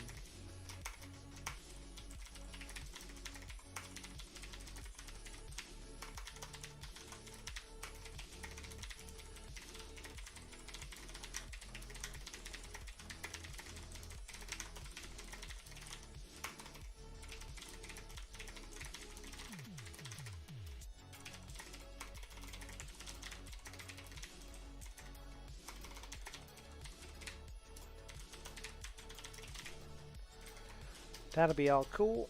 But otherwise it's done. I feel like I gotta sneeze a coming here.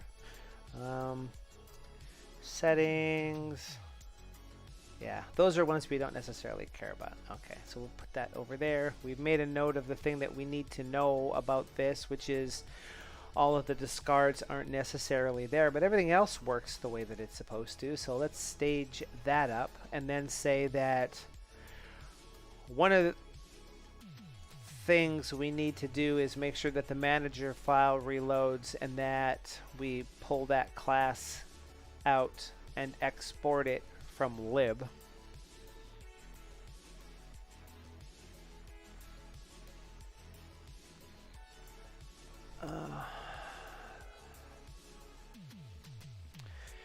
The utils code no longer needs to know about the kind of snippet because that happens elsewhere. It doesn't need to know about the snippet list because that's something that's stored elsewhere. Snippet extensions, we replaced that comment because we actually made this smart enough to actually work the way we want it to. We no longer need the get snippet list or clear snippet list because those are part of the manager, and snippet completions are now part of the event code instead, as is that bit there. And refreshing the cache isn't needed because it's part of the manager.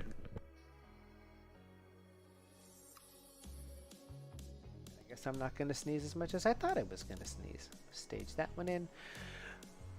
Now when in the code for refreshing the refresh cache command, all it needs to do is import the manager and tell the manager to scan as opposed to clearing the cache. And as a matter of fact, now that we know that that's working, we don't actually need that.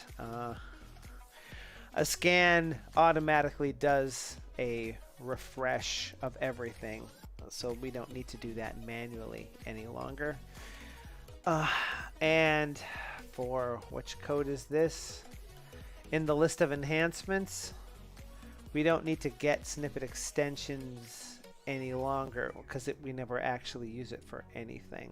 So we just sort of clean that up a little bit. And that is all of our changes except for this events code, where previously we used to grab create completions and get snippet list, but those are part of the manager class and from being in here. So now this is the complete management system for snippets. This is used by the create completions code to create the actual completion objects, which used to be named something different and be in a different file, but that doesn't necessarily matter for our purposes here. And all of this complicated business for start an empty list of completions, scan over all of the snippets in the list and see if they apply, and if so, add them to the list, creating the items first. Now we just gather the list of all the items and then create them all at once and return them, and everything works exactly the same. same as it did previously. So that is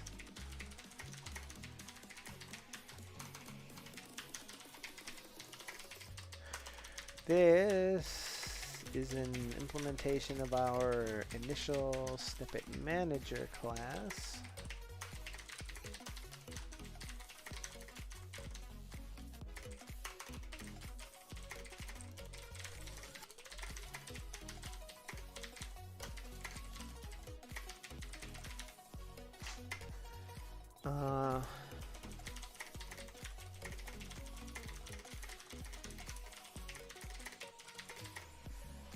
You know what?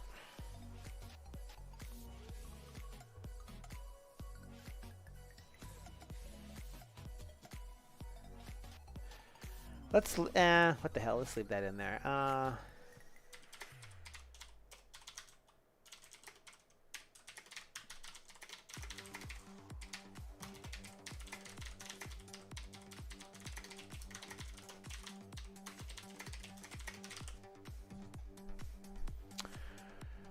We can't properly cull snippets from the manager without refreshing all of the lists all at once, but that's okay for the time being, and we can solve that later.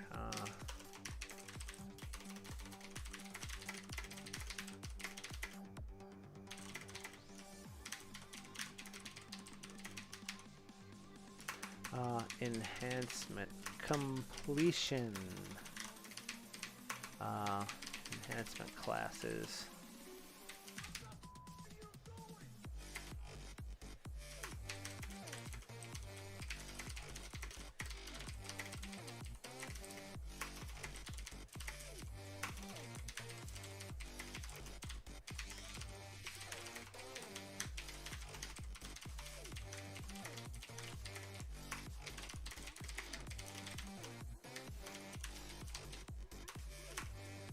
That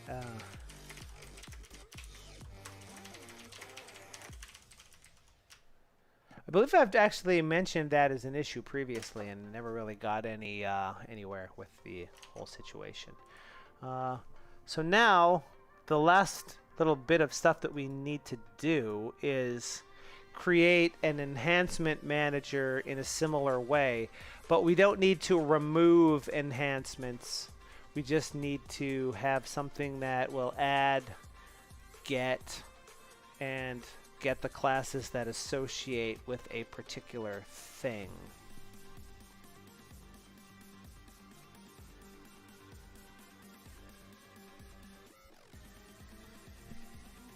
But I don't necessarily want to do that now. I have to draw that stupid diagram, and I don't want to draw that stupid diagram. I really don't. Maybe I'll put it off until tomorrow morning. That might be a thing to do. I need to look into ways for me to pipe audio into a Discord chat. Nevertheless,